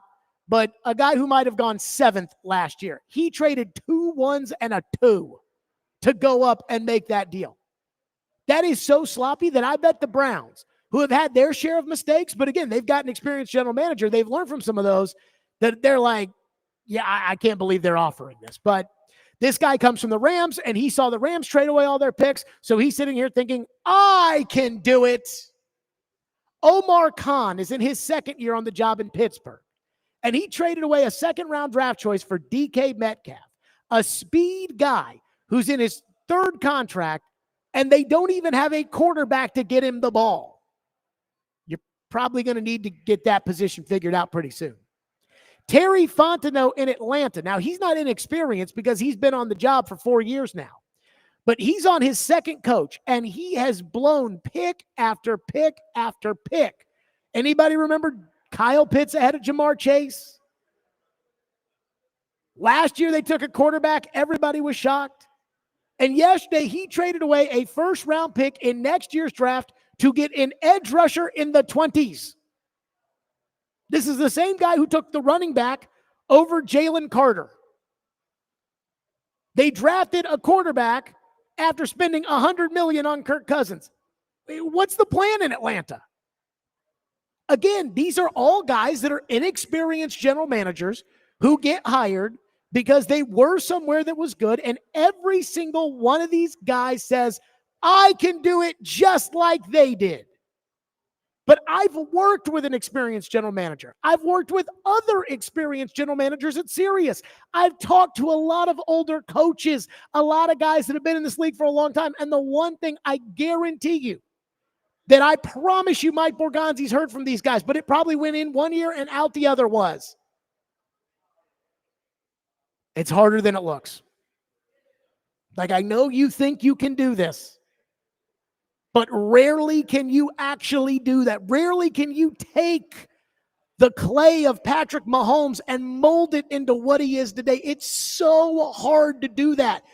You mean to tell me that your first year on the job, you found Mahomes 2.0? The guy in Jacksonville, you just traded 2 first-round picks, and your team sucks. So, I mean, what are we talking about here? Like, this is an NFL problem. And here's what I'm convinced it is. And I don't know why the owners are like this, but they are. Maybe it's a power thing. They want somebody that will be a yes man to the owner, or that will, not push back, because sometimes these experienced guys do things a certain way. But these owners in this league, they're obsessed with hiring these general managers who have never done the job before. How many times have you heard somebody that's older than you, that works in the same profession you do, that's told you, yeah, I had to learn that the hard way? How many times have you in your profession had to learn something the hard way? So again, I'm sitting here and I'm watching the Titans take a quarterback and then get up there and talk about how he compares to Patrick Mahomes. And I'm watching Brian Callahan, who spent last year telling us, yeah, being a head coach was a lot harder than I thought it was going to be, tell me that, hey, I've done this before with Joe Burrow. Dude, it is so much harder than you think it is.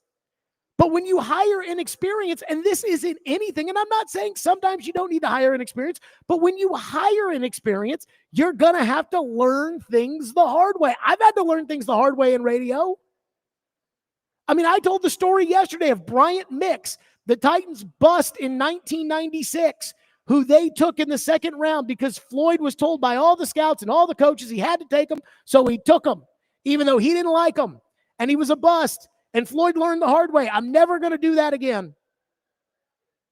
Like, that's why if I was an owner, I'd hire an experienced general manager, because they've already learned those things the hard way. But then Jacksonville just pissing away picks. Atlanta just pissing away picks.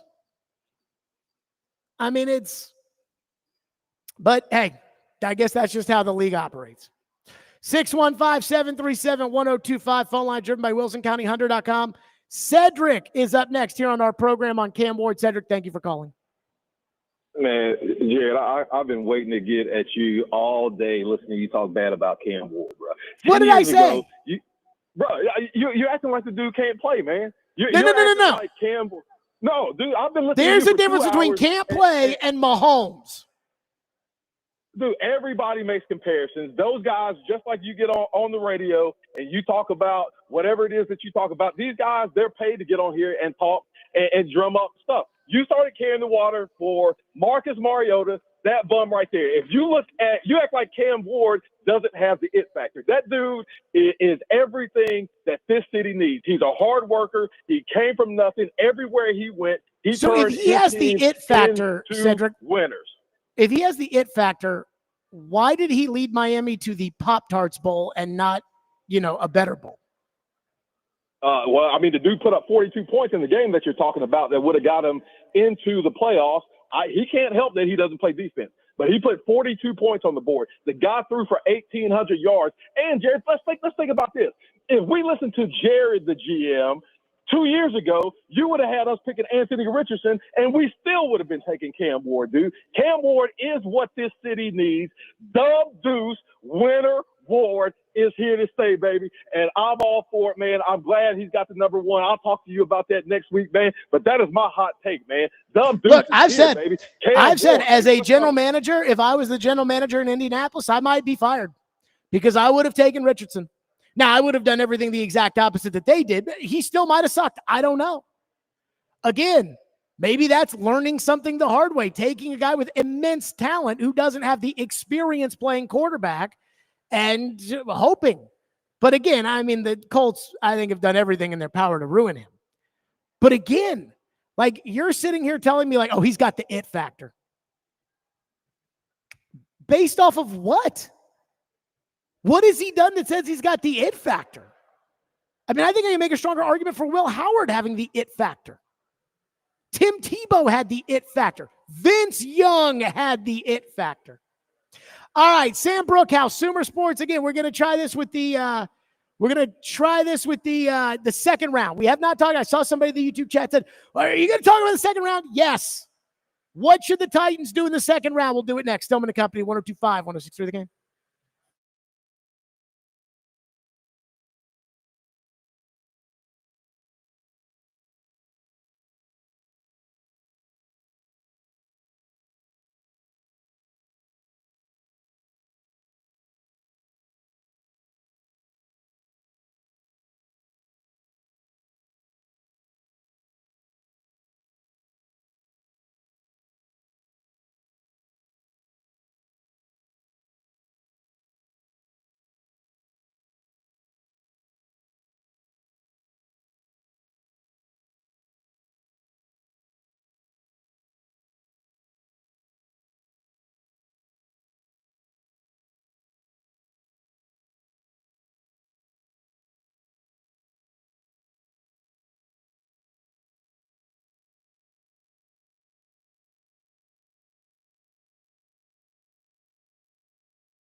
From today on, whatever they do, it needs to be to help their quarterback be the best quarterback he can possibly be.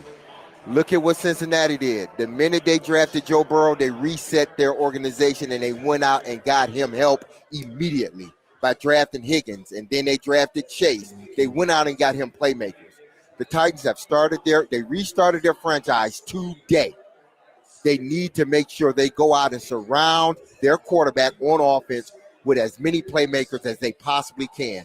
This may be the year where they pass on defense to make sure they beef up their offense, whether it's more offensive linemen, whether it's another receiver, hell, another tight end. They need more players on offense to help this young quarterback. There you go. That was D-Mace last night on the draft show as the Titans go to round 2 with pick number 35. There are 3 names Trevor Maddich circled. He circled Luther Burden III, Nick Emmanwori, the safety out of South Carolina, and Donovan Ezaraku, the pass rusher out of Boston College. There's also thoughts about a trade down as the Titans only have the 35th pick, and they do not have a pick in the 3rd round tonight. Sam Brookhouse, Sumer Sports. He is their lead draft analyst. Again, the analytic nerds. He joins us now on the program. Sam, first of all, good to talk to you again for the first time since the Super Bowl. So I'm going to ask you this. What did the analytic gurus at Sumer Sports think of the Titans passing on the Giants' big trade package to take Cam Ward number 1? Does it say it's an overdraft? Does it say it's the right decision and to screw the picks? What did y'all make of it? So the first thing that I'll say is if you are choosing with the number 1 pick, you probably want to go ahead and select a quarterback. I think that if you took a stare at Will Levis, which I think many of us did, and thought maybe it was time to move on, that he wasn't going to be the answer long-term, that Ward, a guy who in the consensus was in the top 10, top 15, and you may argue about the consensus and who really that entertains and whether that represents the NFL teams, but we do have a history of it, and it does tend to give us some signal about how these players are. You look at the things that we put together. He was immensely productive. He pushes the ball down the field. His players that he was hitting down the field were more productive than expected. And he kind of ran the show and made Miami a borderline playoff team. I think this was probably the correct selection. Analytically, you always want to think to yourself, can I get this extra value to build an entire team, build an entire ecosystem? That's what I think the Browns were a little bit more in a position to do, given that they were in a position to draft a position player. I think given that Cam Ward was in that top list of players and the fact that he was a quarterback means that this was analytically probably a good selection from a process perspective. Okay, so better than the trade package. I think that the trade package would be great, but with the trade package, you're probably going to go and end up having to draft position players. And I just think it's so difficult to win in this league that if you get a chance to get a quarterback, especially the top quarterback in the draft, and you have the top pick, it probably makes more sense. You start dropping down into Shedeur Sanders, who the consensus thought was around the 20th best player in this draft. Jackson Dart, who was around the 50th best player in this draft, according to the consensus. That's millions of dollars in expected value that you're losing with each of those jumps. I still got to stick with it. I think it was probably the right pick to go quarterback at pick 1, and that quarterback was Cam Ward. Okay. Who are the best available players according to your metrics at Sumer Sports tonight? The Titans need help really everywhere, but edge rusher, inside backer, receiver, maybe corner, because I don't know how the analytics factor in a guy who just allegedly shot up a car dealership. But I do ask you this. What do the analytics say are the best available players tonight since the Titans are picking so high at 35? I think that you look at what some sharper teams are doing. You look at what the Panthers did, and I think you've had Eric Eager on this show. He's an analytical guy. He was my boss. I obviously have learned a lot from him. They went ahead and keep bolstering this pass offense, and I thought their pick last night was stupid. By the way, I don't think Tyrone McMillan, he can't run. Look, he was immensely productive, and this is what they were going after. Last year, they had no target earner on that team. The Panthers didn't. And now they have someone who literally was an entire offense for 2 years He may not be able to run. He may be too big, blah, blah, blah. But that whole offense was based around him. 2 years ago, he basically made Noah Fafita a professional quarterback. And then Fafita, we saw who he really was, but he was still throwing it every single time to Tet McMillan. And I think that's what they wanted. They wanted someone who had lifted up an offense in Arizona 2 years ago, substantially more successfully than last year. But last year, he himself, even with double teams, people throwing all kinds of people at him, still was productive in and of itself. I think that was what they particularly wanted. And given where most people thought he was, given what the analytics say, that he was immensely productive and that he has the ability to be a good wide receiver, maybe not a wide receiver one. I thought he was more like a T. Higgins style wide receiver. So I won't, kill you for saying that you don't like the pick. But I do think that you have to bolster your passing offense. That's how you got to win in this league. You look at the best teams in this league, and they have excellent quarterbacks and excellent wide receivers. In fact, even when you don't have an excellent quarterback, and Jalen Hurts, be it what it may, is certainly not a top 5 quarterback in this league. He has 2 excellent wide receivers, and that's the reason the Eagles are able to get the offense off the ground. And so as a result, I think, number one, I thought it was smart that the Panthers did that. Number 2, I think that's what the Titans should attack today. By the way, I used to yell at Eric all the time. I love that man, but I thought that was a terrible pick. I love it, man. I do ask you this question, though, as far as, does that mean Luther Burden? Because Luther Burden had a down year at Missouri. I don't know if he'll be there at 35. Maybe he goes at 34 to the Texans. But from what you're looking at right now, does that mean that, hey, if Luther Burden's there at 35, the Titans need to take him? So I like how you mentioned the availability of Burden. I think that more than any draft in my recent memory, this has been the availability model draft for the geeks like me.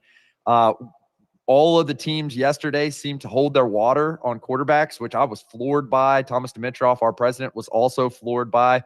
Lindsey Rhodes, my co-host on the Sumer Sports Show, which you can get in podcast form wherever you listen to podcasts, she nailed it. She said that they were going to hold their water, and they sure did. I think that Luther Burden should probably be available, but you look at what he actually did on a play-by-play basis in terms of our Sumer scores, which is looking at every millisecond of every play. And he was still really productive. I think a lot of the attrition was based on the play calling and based on a regression by Brady Cook. I thought Brady Cook at the beginning of the year was a dark horse Heisman candidate, and he just did not look like the same player he was 2 years ago. When you look at our play-by-play metrics and what he was really doing when he was running routes and what he was doing after the catch and his ability to make the catches, I just think he's a premium player. Remember, this was a guy who, even at the end of the year, people still thought was a solid first-round pick, and at the end of last year, thought was going to be a top 5 pick. Typically, when we see those guys start dropping, they end up performing more to what we expected kind of around combine season. He's dropped a pretty substantial amount since combine season. I think his initial evaluation of his play on the field, given that we got 2 years of sample size of him as a wide receiver one, is actually great signal. And I think he's going to be a real steal in the second round, just as the data looks at it right now. Okay, where are you on Donovan Ezaraku? Donovan Ezaraku was the leading sacker in college football last year. Shamar Stewart goes at 17. The guy got 4 sacks in his career at A&M. He goes off the board mid-first. Ezaraku, very productive at Boston College, doesn't go off the board. It looks like he might be there at 35. The Titans need to replace Harold Landry. What do the metrics say about him? The metrics love him. And that's really no shock. Like you said, immensely productive. For a guy that's a little smaller, I think he came in at the combine about 248. We thought he was quite effective in the run game as well, which is a sign of why I think he can be a good player and a value in the second round. I think when you look at the guys like Shamar Stewart, they have the total package, but not the production. And I think we're still, a projection-based community. I think people just look at Shamar Stewart and think of what he could be. What Ezaraku really was immensely productive, a guy who will finish plays, and a guy who was in the top 40 edge rushers of everyone in college in both pass rushing and run defense on a play-by-play basis, and then was really able to produce as a result of that. So there was one player that Trevor Maddich, ESPN college football analyst, was on our draft show last night. that Trevor turned me on to, and that's Nick Emmanwori, the safety out of South Carolina. Trevor says that one of the three, Burden, Ezaraku, or Emmanwori, are going to be there, and he would take any of the three. Safety is not a premium position, and I am a premium position guy, but is Kyle Hamilton shown, Ed Reed has shown, Sean Taylor has shown, we've seen the impact a great safety can have. And Emmanwori on some boards was considered a mid-first round pick. Trevor said take him. I went back and watched some of his film today. He is big, kind of reminds me of Cam Chancellor a little bit, but with decent ball skills.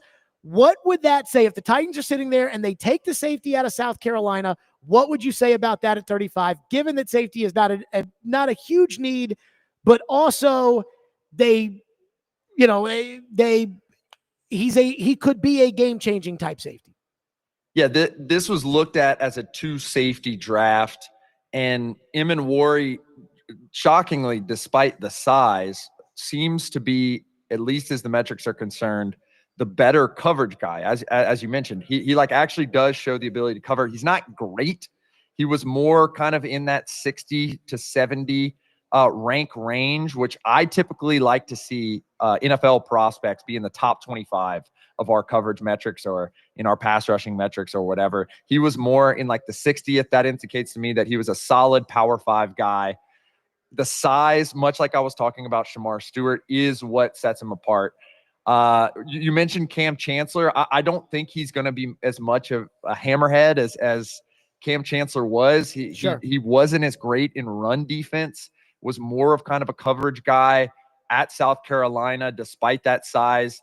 Names like kind of Jeremy Chin, who was played many snaps, was kind of an impact player last year for the Commanders, come to mind in terms of that size and the ability to kind of play a little bit more in coverage.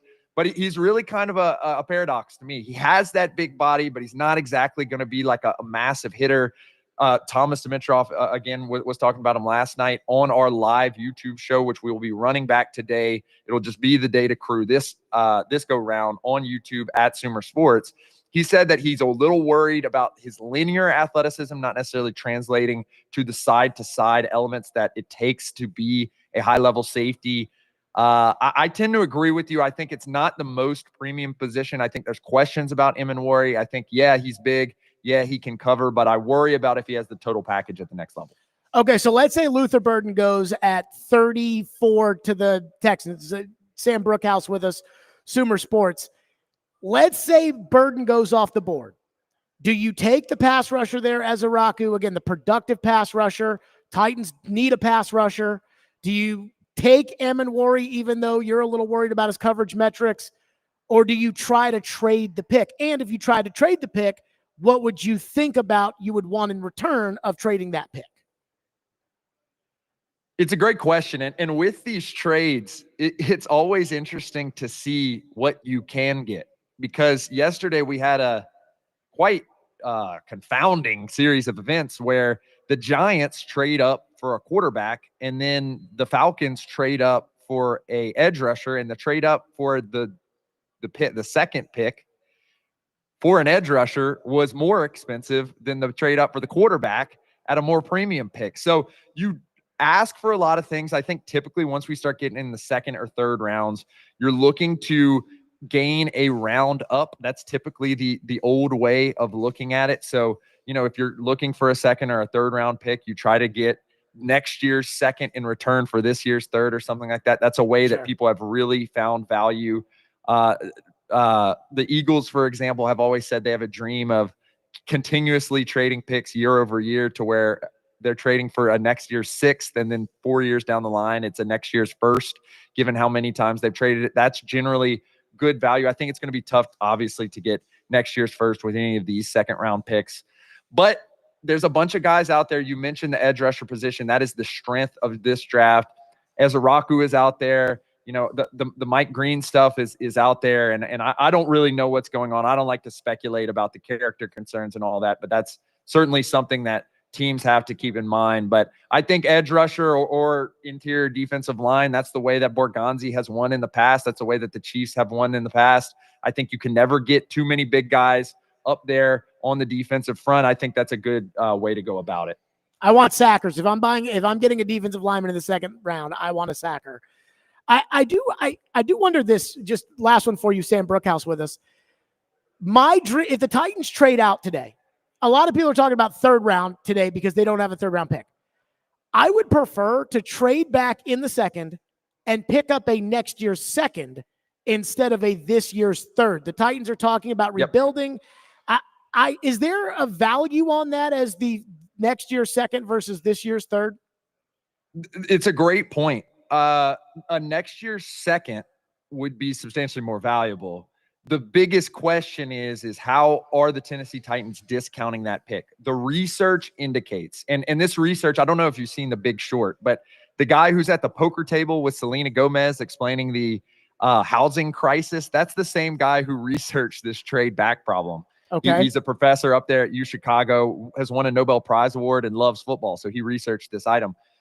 Teams typically put somewhere around a 25% to a 55% discount on next year's picks. And that's just not the way to approach it. You say you hate analytics, man, but you're sounding like an analyst here. Let's go and delay our gratification. Let's go get next year's second round pick, because as you said, it is more valuable. The research shows that. And that's a great way for a first-time GM to continue to build resources and continue to build this team up long-term. Look at the long-term. That's what the analysts always say. Consider the long-term. You want to optimize for the short-term and have a real good team, but you kind of already did that by drafting quarterback at the top. Let's go get some value for next year so we can go get more great players and build a really great team that can win a Super Bowl here in 2 or 3 years. Sam, great plugs already on the Sumer Sports stuff, but go ahead and plug your draft show again tonight. Great stuff. As always, give us the plug for the Sumer Sports draft show tonight. Yeah, check us out. We'll be going live at 6:45. We'll be covering all rounds. You can check that out at SUMER Sports. That's Sumer Sports on X, Twitter, and YouTube. We'll be giving y'all some great information. Thank y'all for having me. Great stuff. Sam Brookhouse, Sumer Sports, the analytics guru, the nerds, although he actually played football at Tulane, so I don't know, whatever. But again, the nerds, they have spoken. We'll react to that. And pick 35, 615-737-1025. I have done some research on 2 potential players the Titans might be interested. Luther Burden III, Mike Green. We'll get to those next. Stillman and Company, 1025, 1063 The Game.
Mike, when it comes to the draft process and maybe a player who has some character issues from the college time, what's your philosophy in how you look at those guys and how you evaluate if they would still be a fit in this organization? Well, I think the biggest thing you have to really determine is, have they learned from their mistakes? I think these guys are all, the young players, and we've all made certain mistakes in our lives. But really to try to, figure out, have they really learned from their prior mistakes, and are they a good person? Are they going to be good in the community? So, that there are players that do have some past issues that you really have to work through. And like I said, you just have to figure out, have they really learned from those mistakes? Last question. There you go. That was Mike Borgonzi talking about, hey, what about guys with off the field issues? And look, I'm not going to pretend to have done the research that they've done. They've met these guys in person, sat down, asked them about the situations and problems. They've got security teams and whatnot, and I don't. But I did do a little research in between today and yesterday, as the Titans are on the clock here with the 35th pick. And so I asked about Luther Burden. I asked about Luther Burden to two people that cover Missouri in different capacities. And I was told the same thing by each person. That doesn't mean that it's true or not, but again, different capacities, right? This isn't like, okay, using the Titans for an example, this isn't saying, okay, TD and PK, who are both beat writers covering the team. These are two people that cover Missouri completely differently. And they both told me the same thing, which is bad body language. And if the ball doesn't go to him, he checks out of the game. Now, the Titans are trying to build a culture. I don't know if there's other issues there or not. I listened to Luther Burden's interview at the Combine on Sirius XM NFL radio, and he seemed like a nice enough kid, but it was 7 minutes long. So make of it what you will. But the one thing I heard from two people that cover Missouri very differently are bad body language when he's not getting the ball and he checks himself mentally out of the game. So that's the thing on Burden. Then there's Mike Green. The issues with Green surround being dismissed from Virginia's football program in 2022 for sexual assault allegations. Green was asked about it at the Combine. Green said, quote, "There are accusations out there. I've never been questioned. I've never been asked. You know what I'm saying. Nobody ever asked me a question about what happened before I departed from Virginia. It was just accusations that caused me to leave from there." Apparently, when asked about how many accusations he has faced, Green said there were two, one in high school and, quote, one anonymous report in college. That does seem very red flag-ish. Very red flag-ish. I did talk to somebody that knows Mike Green and is not, I think, in the Mike Green satchel. Somebody who I think would tell me the truth. And I said, is Mike Green a troublemaker? And I was told, absolutely not. And the person that I talked to, their level of knowledge, how much I trust them, and the fact that I have no other way of gathering the information here that I'm sure the Titans have. That would be enough for me to say, okay, if he says Mike Green's not a troublemaker, I would then assume that he's not a troublemaker. It's kind of like the mob. This guy that would know is willing to vouch for Mike Green. I trust him to tell me the truth. He says not a troublemaker. Put him on the board. And then if we want to have the Green versus Ezaraku conversation, we can have it. But I'd put him on the board. I'd put Green on the board. Burden, again, if he's checking himself out of games, you really got to do your work there. 615-737-1025, which is our phone number, 615-737-1025. We continue along from Boomba's Craft Pizza and Tap House out here in East Nashville. 2-for-1 drafts all draft day long. 615-737-1025. It's Stillman & Company on 102.5 The Game.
I think our mindset is the same. Like I said, and we're going to approach day 2 just seeing who the best available player is on the board for us. Like I said, we have a lot of holes right now that we want to fill. I think we want to stay true to the board and draft the best player that we can. Feel any more inclined to stick there as opposed to move, or is that TBD? It's we'll have to see what players are on the board at that point. That was Mike Borgonzi. PK has sent out a tweet about 15 minutes ago saying the Titans are looking to move back off of the 35th pick in the draft. Boy, the Luther Burden, the Boohoo Burden crew is going to be very upset if the Titans end up trading back and passing on Luther Burden. Though, then again, the Titans could poop and you guys would call it ice cream. So that, depends on who you're talking to there. So here's what I'm thinking about here. There are a couple of teams, and going into the draft, both Seattle and Buffalo had 2 second-round picks. Buffalo had 2 second-round picks because of the Stephon Diggs trade. Seattle had 2 second-round picks because of the DK Metcalf trade. Houston, Cleveland, now both also have 2 second-round picks, but their first 2 second-round picks are ahead of your pick, so you would not be trading back with them. Here's my focus. In order to trade back in it to really mean something, for you to be able to really recoup a pick in the 3rd round, you'd probably have to move somewhere around 49 or 50 in order to get a 3rd rounder back, which is what the Titans ultimately want. So once you get into 49, where Cincinnati has pick number 49, or 50 with Seattle or somebody like that, my first choice would be trade with Seattle, get the 2 second-round picks, and they move up to 35. Now, you'll probably have to send something like one of your 4th rounders back or something like that. But I'm okay with that. I have no problem with the idea of sending day 3 picks back. I do not care. I cannot stress this enough. I do not care about day 3 picks. If I have to use day 3 picks to get day 2 picks, done. 77% of contributors in the National Football League, starters, come in the first 3 rounds of the draft. Yes, I know about Tom Brady. He's the exception, not the rule. The second thing I would be looking at, instead of trading back into the 3rd, now there are teams that you could trade back with who might give you one of 2 thirds they have or something like that. And there's a lot of teams, because of comp picks, that have a couple of 3rd round picks. But what I would want ahead of a 3rd round pick this year, depending on who it is a 2nd rounder in next year's draft. That would be the first thing I would want. So, for instance, let's say Carolina at 57 calls you and they want to make a move. I'll say, okay, let's do 57 and next year's 2nd and call it a deal. Now, that is actually more of an even trade than you think, because the value of Carolina's pick next year in the 3rd round comes at 220. So you would still be winning the trade a little bit. My thing is this. That pick, if you get a 2nd rounder in next year's draft, if you know you're not getting fired this year, if you know, like, hey, we can pass on the player this year to get the better player next year, do it. Because you know you're not getting fired, and that pick could be 34 next year. That pick could be 37 next year. And there is something to what Sam Brookhouse is talking about these teams want to trade up around each year. So my number one thing is, instead of the 3rd round, unless it's Buffalo, unless it's Kansas City, unless it's a team that you know is going to be good and thus picking at the back of the round next year, because you don't have to have it now, I personally would prefer a 2nd rounder in next year's draft over a 3rd rounder in this year's draft. And I know some of you guys want the cookies now, but I think you're long-term better off getting the pick up around next year. One texter says, if the Titans could trade back and still pick up the safety from South Carolina and a receiver, that would absolutely make my night. I like this. I like the safety from South Carolina. Trevor turned me on to him. I didn't know anything about him. Nick Emmanwori, I didn't know anything about him. I've watched I've watched highlights of Nick Emmanwori, and I know there's some lowlights in there, and I read about his strengths and weaknesses in the Beast Guide and everything else. He's good. Again, he's not the thumper Cam Chancellor was, but he's got that size. Sam Brookhouse compared him to Jeremy Chin. Jeremy Chin's a good player. But again, you can get a Jeremy Chin in free agency. Just go sign Jeremy Chin. But I see a little Xavier McKinney in there. I actually think that Emmanwori has some good ball skills. Chad Withrow from Outkick joins us next, discussing round 1 of the draft, what the Titans did round 2 as well. We'll hit that next. Stillman and Company, 102.5, 106.3 The Game.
Stillman and Company, 102.5, 106.3, The Game, streaming live on Twitter, Twitch, YouTube, and Facebook Live. We are live from the Busy Bee Plumbing, Heating, and Air Conditioning Game Nashville studios. That today is Boomba's Pizza and Watch Bar out here in East Nashville. Come on out, 2-for-1 drafts, all draft night long. And the draft resumes. Round 2, Titans on the clock at 35 in 57 minutes.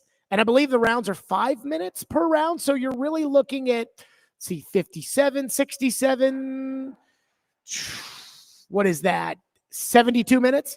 In 72 minutes, the Titans will be on the clock. Chad Withrow joins us from Outkick, presented by the Southern Bank of Tennessee here on the show. Chad, let's start with our thoughts on round 1. The Titans did what everybody expected. They took Cam Ward last night, and then Adam Schefter on TV told us that the Titans turned down a 1 this year, a 1 next year, and a 2 this year. They'd be picking at 34 and 35 today if they had made the move. Do you like the decision? Do you not like the decision? Well, I like the decision only because that decision to not take that trade tells me that Mike Borgonzi thinks that they're drafting Patrick Mahomes. Now, I don't think Cam Ward is Patrick Mahomes. But if he's anywhere close to that, and he's a great quarterback in the NFL, then you don't trade back. And there's a reason the Giants wanted to trade up. Now, look, the Giants are not the arbiter of all things smart in the NFL. So I'm not going to put a lot of credence in the fact that the Giants really wanted Cam Ward and were willing to give up that much and credit the Titans for doing it. I'll just say this.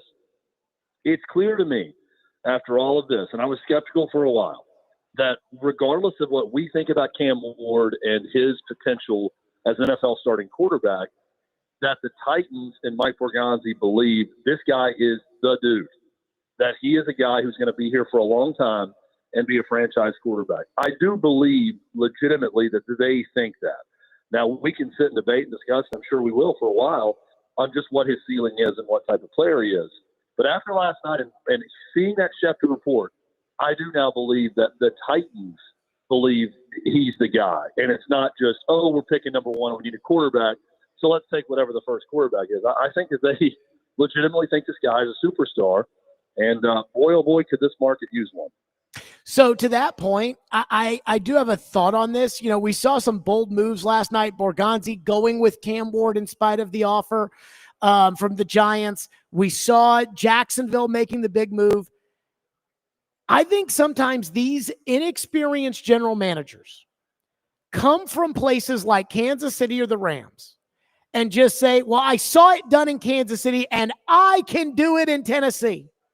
And in Jacksonville, you know, in LA, we trade the picks all the time. So in Jacksonville, F them picks. I can trade up to 2 and I can do it the way they've done it in LA.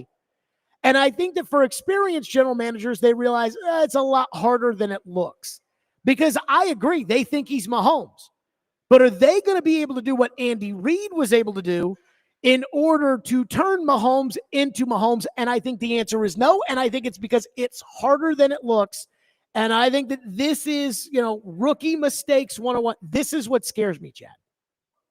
Yeah, I think you bring up a good point. I think it's also very tricky when you start to say, this is going to be our Patrick Mahomes. It's going to be our, let's say, Aaron Donald. Okay, that's what I kept seeing with Jacksonville. Oh, this guy's from the Rams, and they're going to stick and pick, and they know the value of an Aaron Donald type player, so they're going to go draft Mason Graham from Michigan or whatever. They didn't end up doing that. They traded up to get Travis Hunter. But when you start going down that road, it's not simple to get that guy. You know, we're talking about Hall of Famers. We're talking about great players in the league. It's not just as simple to say, well, this is going to be our version of this.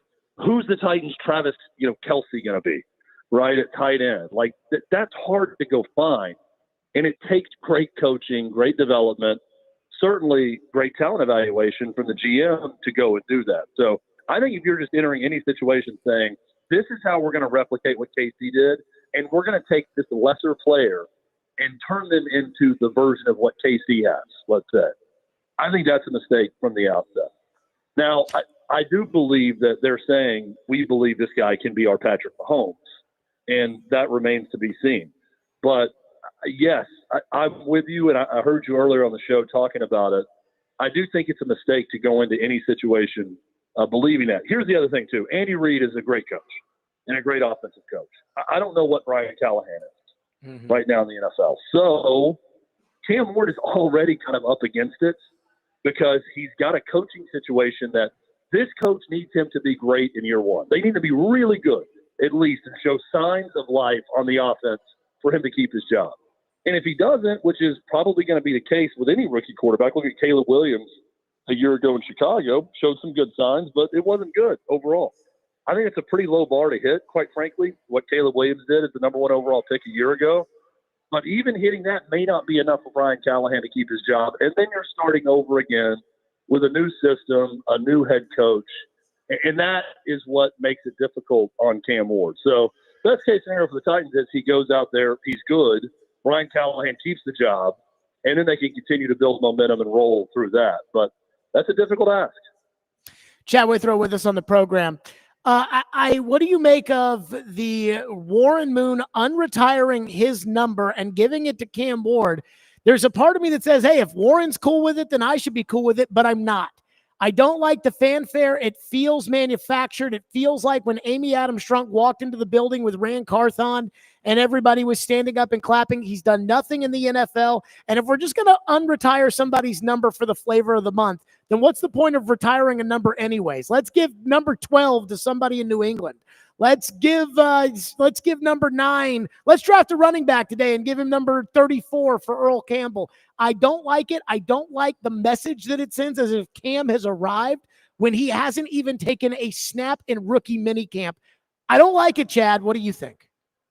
Well, I mean, it was a cool moment. Like, I do like, it was certainly manufactured, but I actually enjoyed the moment where Warren Moon walked in, surprised him, and gave him the jersey and all that.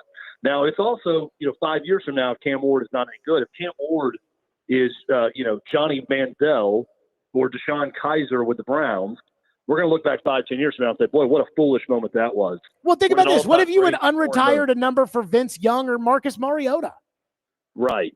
And then let's say it goes really bad. And that's going to be a meme. We're going to go back and show that moment and laugh at it. Why would Warren Moon, of all people, give his jersey up for this guy? No, I don't think Cam Ward's going to be a bust, and I think it's going to be fine in the end. Here's a broader thing that I'd like to say about this whole thing with the Titans-Oilers franchise. I don't care about the Oilers' history, and I am willing to bet that 95% of the people listening right now do not care either. I do not care about what happened with the Houston Oilers. This city does not care about what happened with the Houston Oilers. You know who cares about what happened with the Houston Oilers? The Adams family and A. Adams Strunk. No one else. You know who else doesn't really care about the Titans-Oilers connection? Warren Moon, because he just gave his jersey back to a Tennessee Titan. Because the Titans and the Oilers are not the same. I understand the lineage. I understand that they both are the same franchise. Nobody cares. So stop trying to force people to care about Oilers history. The only people it matters to is the owner. I really don't think it matters to anybody else. And it matters to me, and I can't even tell you why. It matters to you? It does. When Houston gosh. gets on their high, when those Houston Texan fans. Here's what should matter to the Titans. All right? And this will be a separate rant. Titans fans should matter to the Titans. The people that when the team moved here and played at Vandy had tickets. The people that moved here in 1999 when Adelphia Coliseum opened, they had season tickets. My issue with the Titans is I don't think they care about those fans anymore because Nashville has exploded in the 25 years since they opened that stadium. And they just don't care anymore. It's a different place, and they don't want to acknowledge that part of it. I don't care about acknowledging the Oilers' history or Love You Blue or any of that. But I do care about acknowledging and honoring those in the mid-state that have been Titans fans from day one. And I don't ever want to see the Titans lose a grip on that. Well, my thing is I think the Titans aren't gaining any of the new people that are coming here. I mean, I'm sorry. I think if somebody comes here as a New Orleans Saints fan, they're not changing their mind. The Titans stink.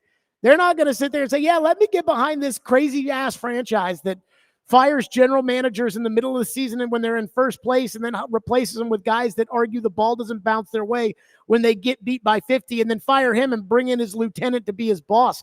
I don't think they're attracting any new fans. I mean, you criticize the team because you saw a video yesterday of the draft party, Chad, and I don't know the reference of the previous draft parties, but I mean, I guess you would. It doesn't seem like to you there was a lot of buzz there. No, there wasn't. And look, I know there was a celebration on the field at the stadium during the draft and all that, and then the field looked halfway packed. I've been at a Titans draft party that had 20,000 fans there, where the field was full and a lot of the lower bowl was full with Titans fans. 2015, when they drafted Marcus Mariota, number 2 overall. Great comp. I think a year ago they had more people. And they had the J.C. Latham draft, and there were more people there. Look, and I get that was part of the Titans radio thing and all that. That's a whole separate thing that we could spend an hour on at some point. But it was lame. No one in there really cared. Of course they knew Cam Ward was going to be the pick. Didn't change anything. Every number 1 pick, we pretty much know who it is on the day of. But that was the perfect encapsulation to me of where this fan base is right now. There are going to be diehard fans that will defend the team no matter what and say that I'm an idiot. Oh, you got an axe to grind, whatever. I am telling you as someone who has been a Titans fan since day one, okay? My older brothers are from Northern California. They were 49ers fans. I was a 49ers fan until the Titans moved here. I was one that was converted because I'm a Middle Tennessean, and I love the Tennessee Titans. And I have seen the deterioration of a relationship between organization and diehard fans. My cousin was a day 1 season ticket holder in the club level, not cheap seats. I know your dad had tickets too, Jared. Sure. Not cheap seats. All of those people are getting priced out of the new stadium. And to think that you're going to lure in an adult that moves here from somewhere else to suddenly convert them to be a Titans fan of this organization is incredibly naive. It's not going to happen. They are losing diehard fans. And only the ones that bound together on social media are going to be with it in the end. And guess what? They can't afford tickets either to the new stadium. So I think that part of it is sad all the way around. What do you think of round 2 tonight, Titans, with the 3rd pick today? What do you think the Titans should be looking for? PK reporting they're looking to trade back. What do you make of it? Draft Luther Burden if you can't trade back. I understand the value of getting that 3rd round pick that they don't have, so I would be okay with that. But if you're there and picking, draft Luther Burden if he's there. That's my pick. I think the guy can play. I don't understand what off-field issues would concern them, considering all the off-field issues they've had in the past and still drafted guys. I would draft Luther Burden at 35, but I also can understand getting that 3rd round pick back if you can make that move. I'm actually more focused on getting a 2nd rounder next year instead of a 3rd this year. If you can move back far enough and pick up a 2nd next year, but that's, I guess, just semantics. Okay, the hot seat draft style with Chad is next here on Stillman and Company. Again, we are live out of Boombah's Craft Pizza and Tap House Pizza and Watch Bar. Come on out. Again, 2-for-1 drafts all draft night long. Stillman and Company, 102.5, 106 through the game.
There isn't any question, however, this has become now the story of the night. Shedeur Sanders, according to our draft day predictor, there was a 96% chance that he would be selected in the first 21 picks entering this draft, 21 being the operative number with the Steelers. So we are now in that zone where we wait to see if any team chooses to trade up from the second round to make the aggressive. Yeah, we always act like we're the 6th round of the draft right now, and Shedeur Sanders hasn't been picked. And we're still where Lamar Jackson wasn't taken. And the last time I checked the Baltimore Ravens up, Hayden Hurst, a 25-year-old tight end at the time, out of South Carolina tight end. And then they traded back into 32 to take Lamar Jackson. We're ready to pack it up at the end of day 1 and get ready for day 2, right? There's Lamar Jackson. That list of the pocket pass. Johnny Unitas, cut by the Steelers, passed over, right? Nobody wanted. Dan Marino passed over for Cal Davis and Ken O'Brien, right?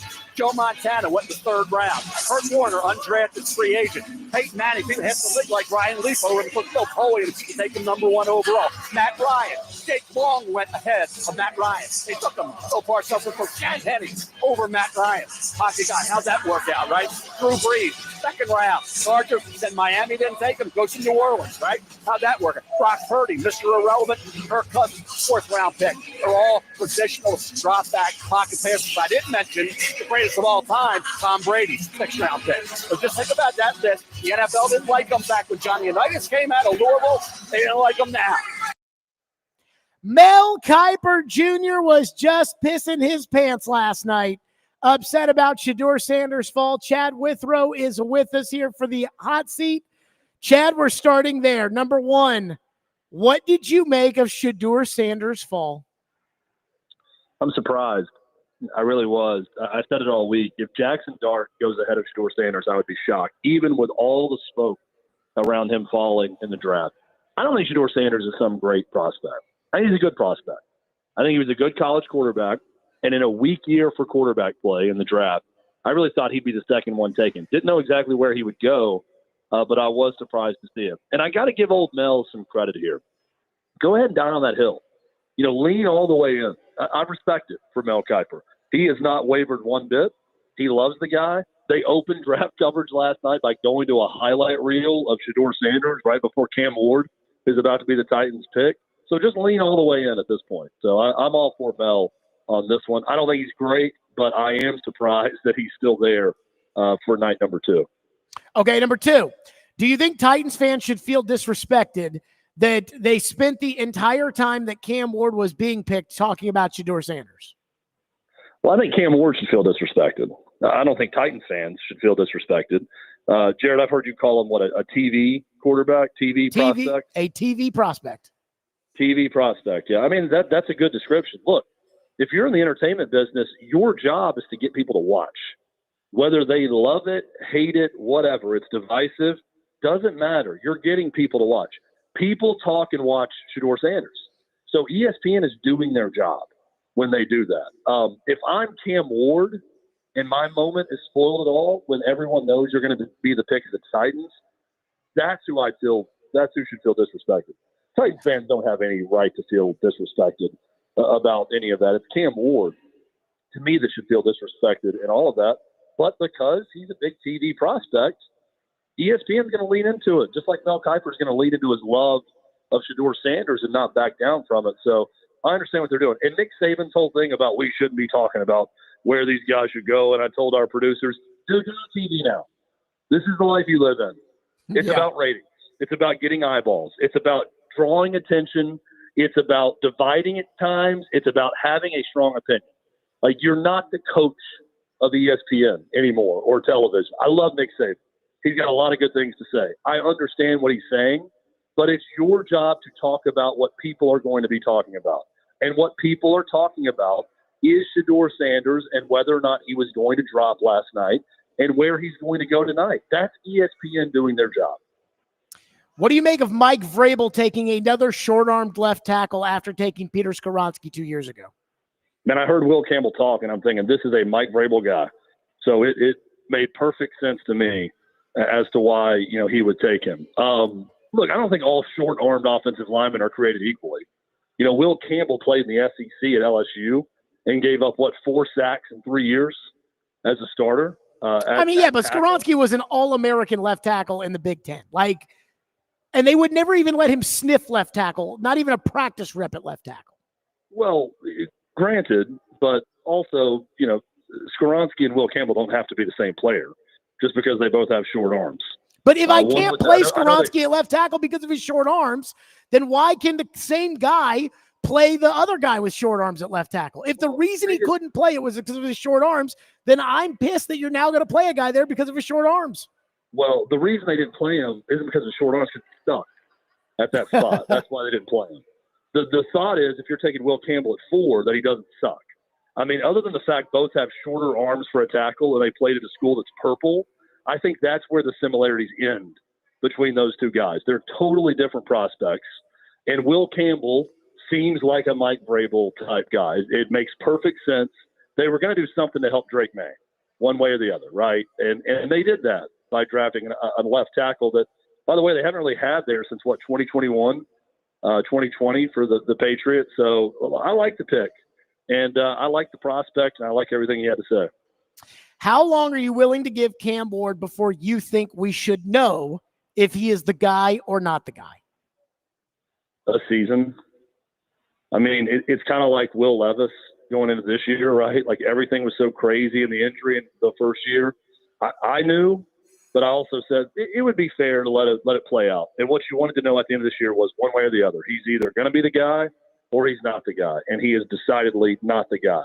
I think you just need to see enough that there's something to work with Cam Ward this year. And I believe he's going to show that. I really do. Like, the more I watch, the more I hear him talk, the more I see about him, I think he's going to be a good player. Will he be a great player?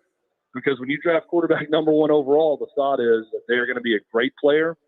I'm not so sure, but I think he's going to show some signs this year where Titans fans will be excited. Who made the dumbest pick last night, in your opinion? Dumbest pick last night. I think taking Colson Loveland over Tyler Warren is an odd move by the Bears.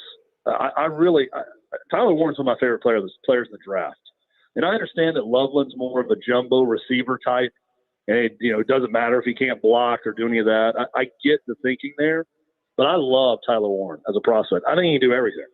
And he was a jack of all trades at Penn State. So I'm going to go with the Chicago Bears, a notoriously dumb franchise that's made a lot of bad decisions, as having the worst pick of the night.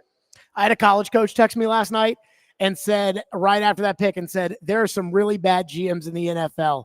How do you take Loveland over Warren? I will say this, though. Nothing beats the Bengals taking Shamar Stewart. And not only that, they're taking him because they're not going to pay Trey Hendrickson. They're going to replace the guy who sacks the quarterback 17 and a half times a season over the last 2 years. Each of the last 2 years, 17 and a half sacks, with somebody who had 4.5 sacks in 3 years at Texas A&M. To me, that is going to be a disaster. Yeah, that's a bad one. I mean, that's right there. Now, I wasn't even thinking about him, but that's another really bad one. My co-host, Jonathan Hutton, called it the day before, talking to different people he talks to around the league. He said Colson Loveland will be the first tight end off the board. I thought he was crazy. I thought it was still going to be Tyler Warren, but he had some good intel, because sure enough, it was the Bears taking Loveland at number 10. Where do you think Shedeur Sanders goes tonight? Or do you think he falls out of round 2? I'm going to lean. So Vegas has been more right than any draft prognosticator, which is, that's pretty obvious, as good as they are what they do with the odds and everything else. I believe the last I checked on my FanDuel account that the Raiders in the second round were the top spot. So I'm going to go with them. I think it's going to be the Raiders and Pete Carroll that's going to draft Shedeur Sanders pretty early in the second round. I see, that would make sense, because there would be no quarterback controversy if they take him in the second. Geno's the starter.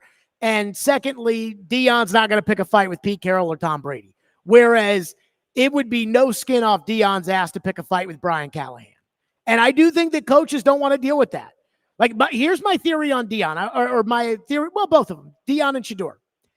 I think what happened was TV spent so much time ridiculing anybody who said anything negative or any critique of Shedeur as slanderous and as if there was some sort of other motive behind the critique of Shedeur, that they didn't actually listen to the issues that Shedeur has. He's short, he's obnoxious, his dad is obnoxious, and has no problem calling somebody out if he doesn't think that he's being wronged. And he threw a wobbly football on his pro day with no pass rush. He's got a weak arm. He's not that good to be that obnoxious and his dad to be that obnoxious. And I think these coaches are like, hey, it's just not that good for us to deal with Deion's crap and deal with his crap. So no, thank you. That's my theory. Yeah. If your talent outweighs your problems, then you're going to find a home. And sure, Caleb Williams was obnoxious, but he's got a lot of talent. I agreed. And I think that's what's missing all this. Now, I think both sides of this annoy me. The anonymous NFL executive that talked to Jordan Schultz and said it was the worst interview in the history of interviews. He's entitled. He made us feel small. He's this. He's not even that good. All that. I hate that stuff anonymously before the draft. And I'll also say, the response from everyone, oh, it must have been racism, or it must be this, or he never got in trouble off the field. There's so much more complexity to drafting a quarterback than just that. Just because someone doesn't get in trouble off the field, that's fine and dandy. That's great. And that's a good mark for Shedeur Sanders. But there's other things to think about. He's never not been coached by his dad. So if I'm going to give analysis for that anonymous NFL exec that said all those awful things about him, the analysis is he came across as a little bit entitled. And if you're going to try to coach someone, it's tough when you're coming into the league thinking you have all the answers. Or how is this player going to respond to not being the starting quarterback? Are they going to be a good teammate?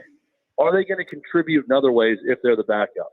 These are actual analytical questions if you're analyzing a prospect. I don't like going all willy-nilly, this guy sucks, he's the worst interview ever, and instead actually looking at some possible problems with him, which all of these things I'm mentioning are possible problems. Entitled, only played for one man, his dad, his entire life, thinks he has all the answers when he doesn't.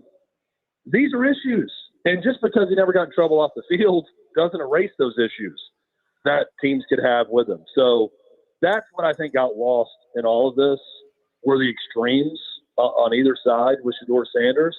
And when you really analyze it, yeah, there are legitimate concerns about how he's going to be as a professional and as a player on an NFL team. Chad Withrow from Outkick, presented by the Southern Bank of Tennessee. Chad, great stuff. We will talk next week. Enjoy the draft. Jared. Yeah, always fun.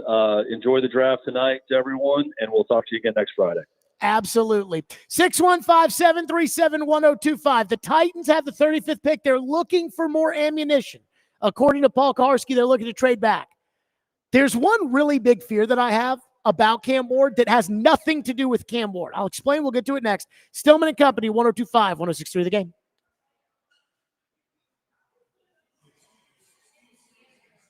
Bang, bang.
I think our mindset is the same. You know, like I said, and we're going to approach day 2 just seeing who the best available player is on the board for us. Like I said, we have a lot of holes right now that we want to fill. I think we want to stay true to the board and draft the best player that we can.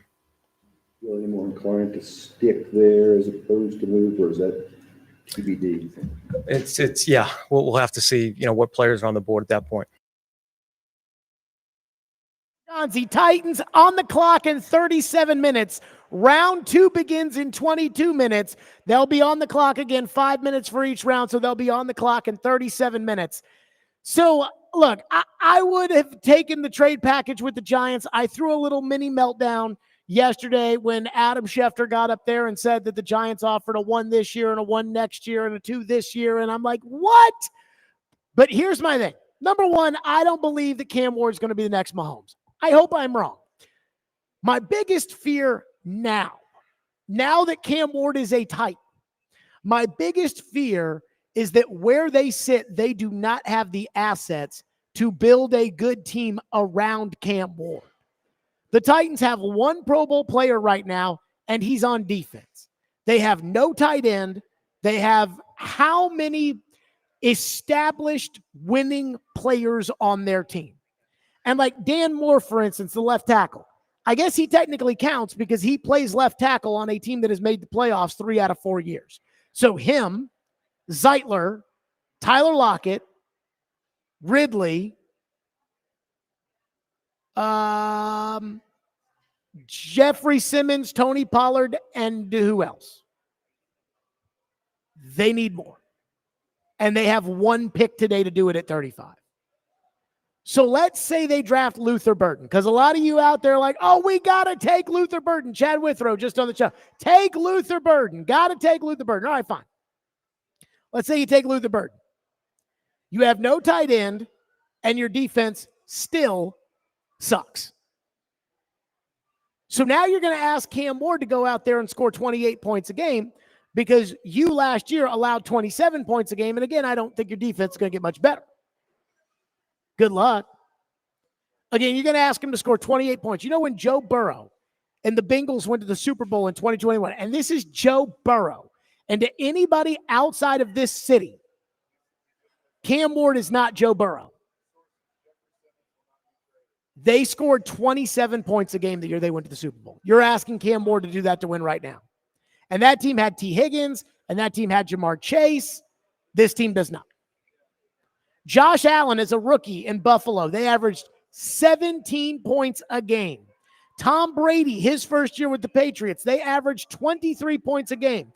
Lamar Jackson with the Ravens in 2018, 24 points a game.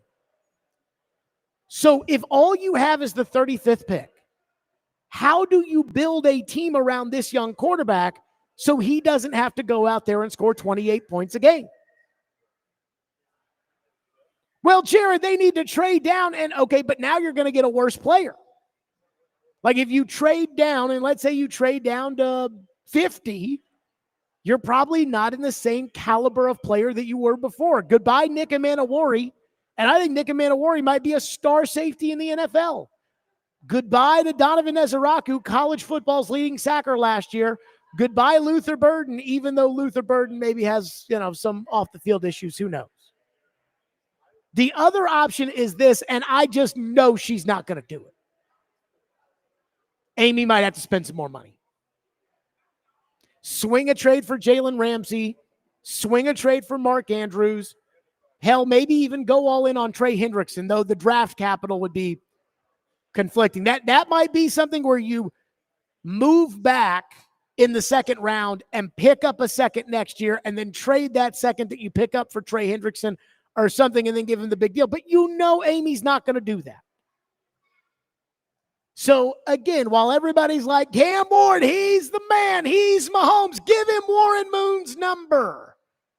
It's hilarious because, again, we don't know if Cam Ward's going to be any good. You're unretiring a number for somebody who hasn't pissed a drop in the NFL. You don't know if he's going to be any good. How would you feel if you had unretired somebody's number for Vince Young? How would you have felt if you unretired a number for Marcus? But now that the now that the die is cast and Cam Ward's the guy and the Titans are hyping him up like he's already Mahomes, now that the die is cast, I'm scared to death that they do not have enough artillery to put a good team around it. And I know the YouTube chat goes crazy every time I talk about Sam Darnold. Like every time I bring up Sam Darnold and I say, hey, this is what I would have done is I would have gone. If I had signed Sam Darnold, then I would have traded.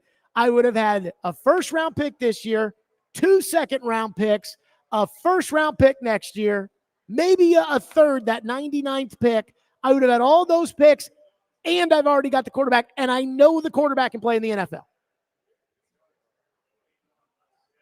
But that's spilt milk now. He's in Seattle, and you've got Cam Ward. So now what are your options to build it around Cam Ward? And that's what bothers me. Phone line driven by WilsonCountyHyundai.com. Josh says, I do not care if Cam Ward wins the next 10 Super Bowls. You do not unretire a jersey. Also tell him I'm a 35-year-old Nashville native, and I care about the Oilers' history because it's part of Titans history. I love this team, all of it. Josh from White House. I think the Titans need to make a decision right now.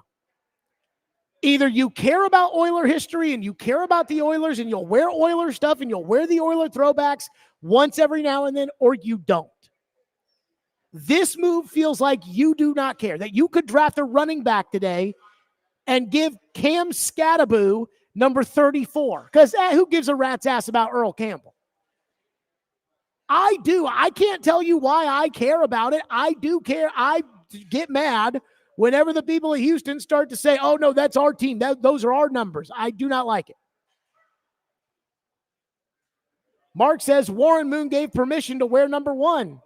Again, I don't like the idea of retiring numbers.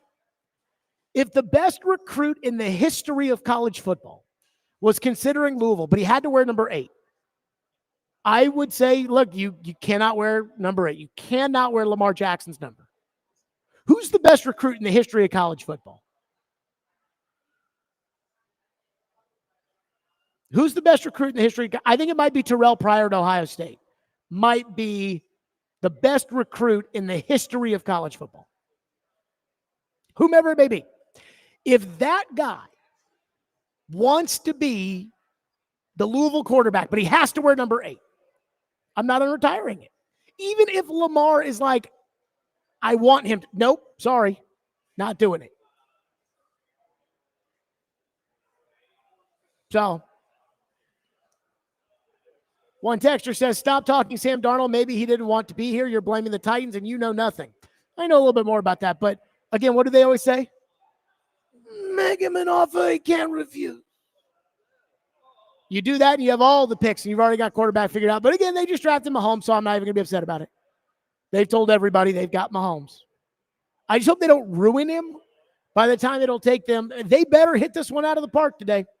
615-737-1025, which is our phone number. Trevor's choices for the Titans. If they pick at 35, we'll get to that next. Stillman and Company, 102.5, 106.3 The Game.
Trevor Mattis, your thoughts on the Titans heading into round 2 tomorrow night? I think they're in great shape.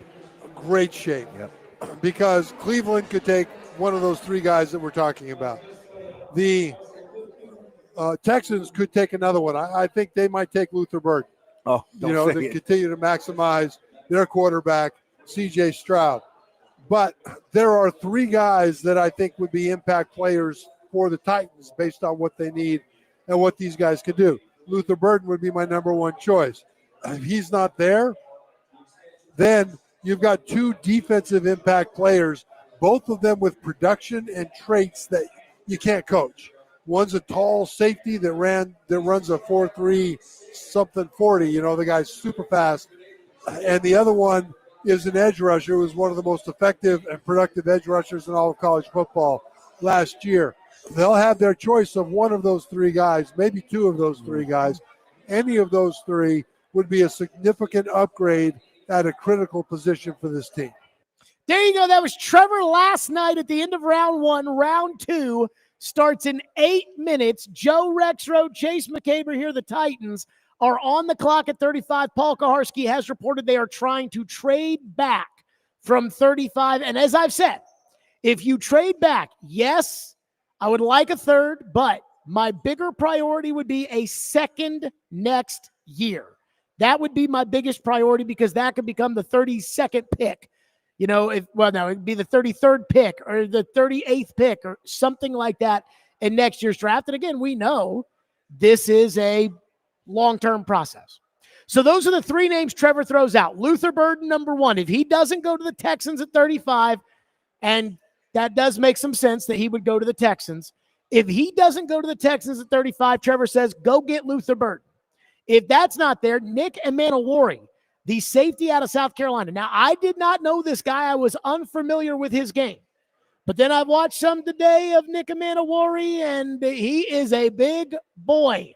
And he's got ball skills. This isn't exactly Jamal Adams, who never intercepted the ball at LSU. Emmanwori had 2 pick sixes last year for South Carolina. And then his third is Donovan Ezaraku, who is the pass rusher that led college football in sacks last year. He'd be happy with any of those three guys. So you have to exceed the value if you trade down. Technically, according to the draft trade chart websites.com, the current value of the Titans' 35th pick has a value of $550. For instance, let's say they traded with Seattle at 50. Seattle's pick has a value of $400. So you're talking about a difference of $150 if you were to make that. $150 is equal to the later end of the third round. So you could make the trade with Seattle and get 92 as well, and it's about even. I'll take next year's second rounder instead of 92. That's if you move back to 50. So that would be my priority here. But the way I look at it is this. I would take any of the three guys. I know Emmanwori's a safety, but I think he's one of those impact safeties. My thing is this. If it were me, I want a second rounder in next year's draft to move back past 50. Other than that, I don't care about day 3 picks, and I don't care if I have to include day 3 picks. I don't care about that. I care about the actual day 1 and day 2, and you're not getting any day 1 picks at this point. Day 1 and day 2 picks. Who reported that Simmons is not getting traded? Did somebody report? TD reported Simmons? Oh, A to Z said Simmons isn't getting traded? Well, they've only said Simmons isn't getting traded the whole time, but that's at least now you know that on that front. All right, Chase and Joe are ready. They are up next with the draft show. Titans on the clock in about 20 minutes. We shall see. Thanks to Boom Buzz Pizza and Watch Bar out here, East Nashville. 2-for-1 drafts all draft day long. Stillman and Company. We'll see everybody tomorrow, too.